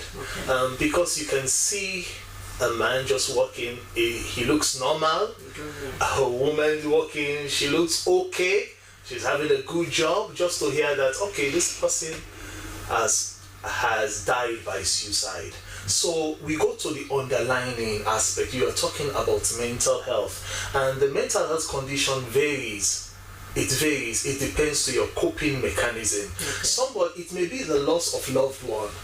Somebody may lose his or her child. People who have the tendency to do that. Okay. What do you do to help them? So since our establishment in 2011, we have helped through the project Image Gap to set up mental health units at government hospital across the country.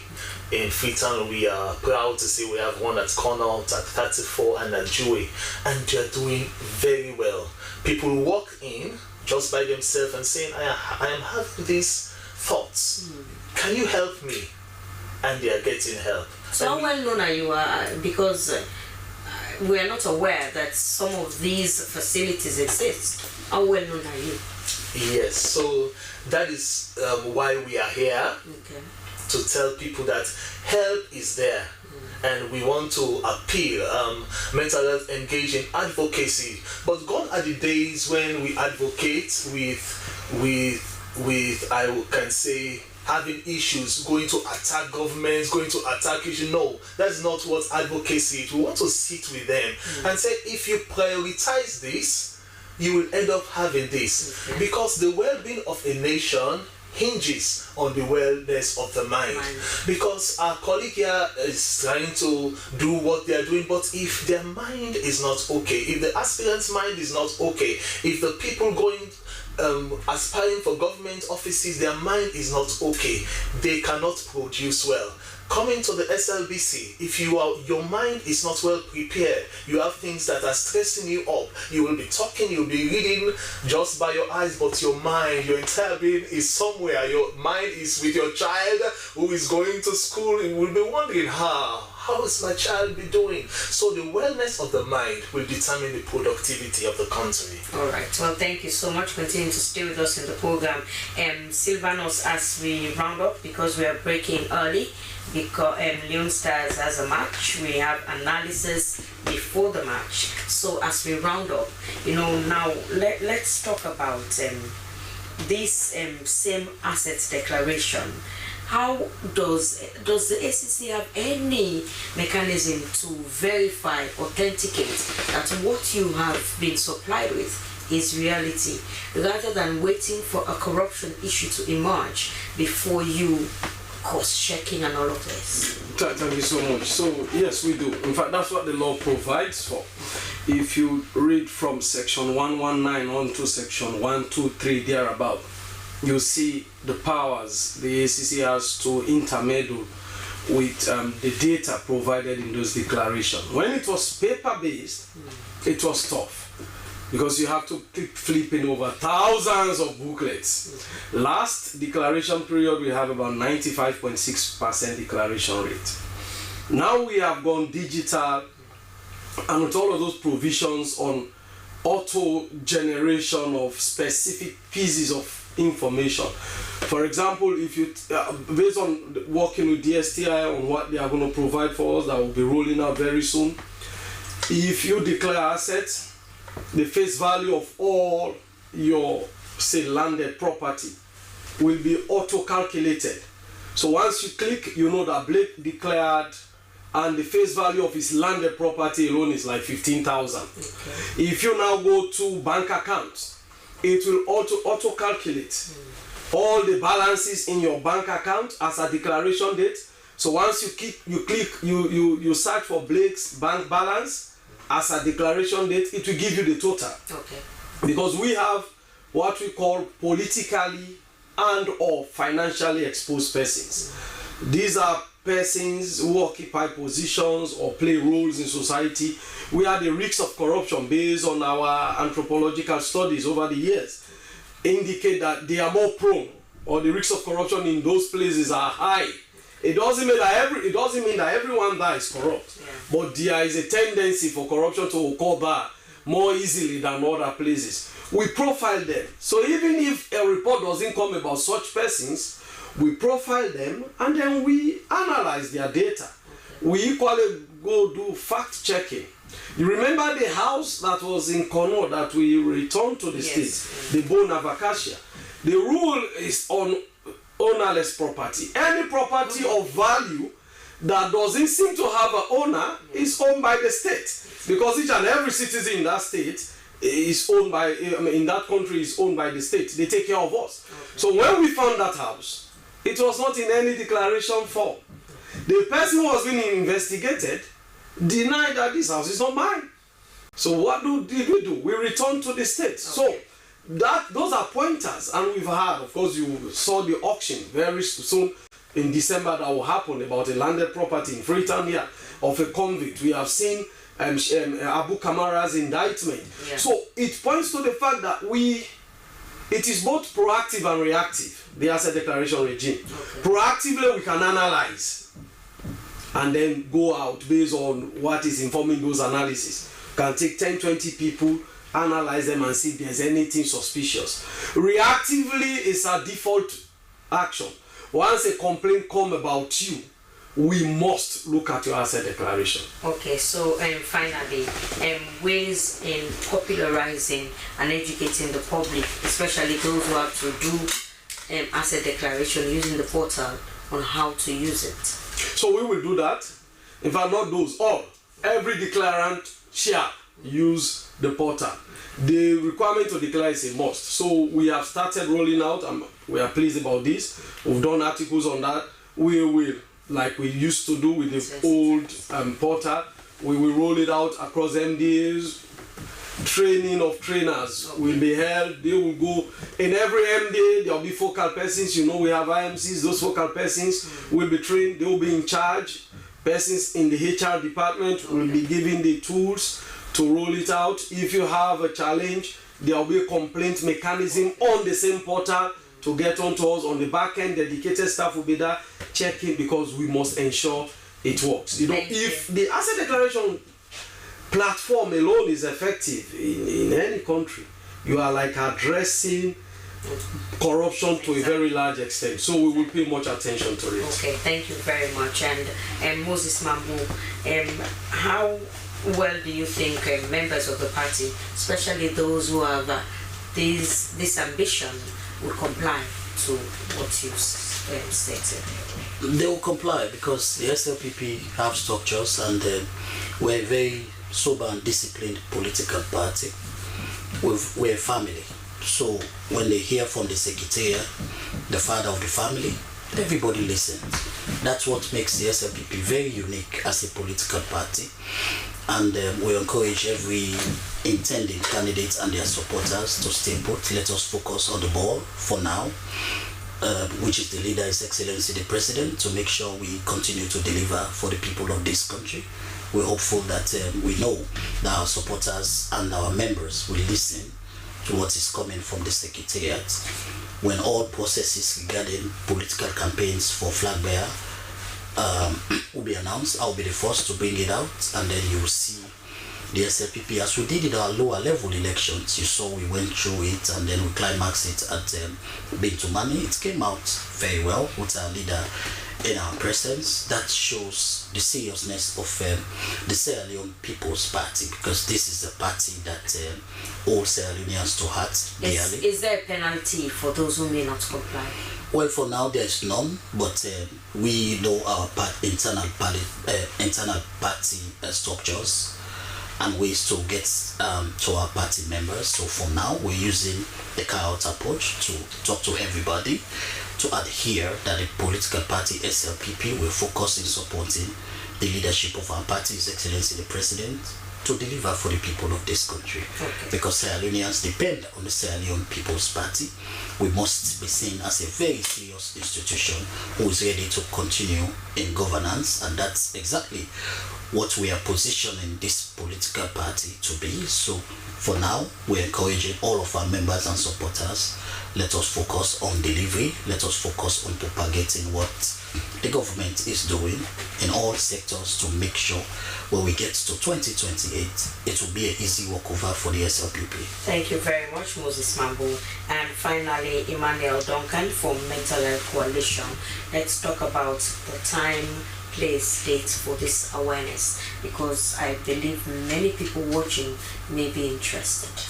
Yeah, so before I go to that, I want to give 3 messages as I round up. Number 1 is to the government, that even as we are reviewing laws, that we will look at the 1902 Lunacy Act. It is well overdue to be repealed. Other nations have done that, and Sierra Leone is one of the 25 nations that is criminalizing suicide. Want to appeal to the government that you have a productive nation if you give attention to preventing suicide and providing support. I also want to talk to the policy maker. Let us lobby for funds to strengthen those service providers. Just like you said, people do not know that they can walk to Connaught, they can walk to 34, they can walk to Joy Hospital and get help. But if there is funding, we'll be able to cascade those mental health and psychosocial units to all the hospitals. So you can walk to a private hospital and get help.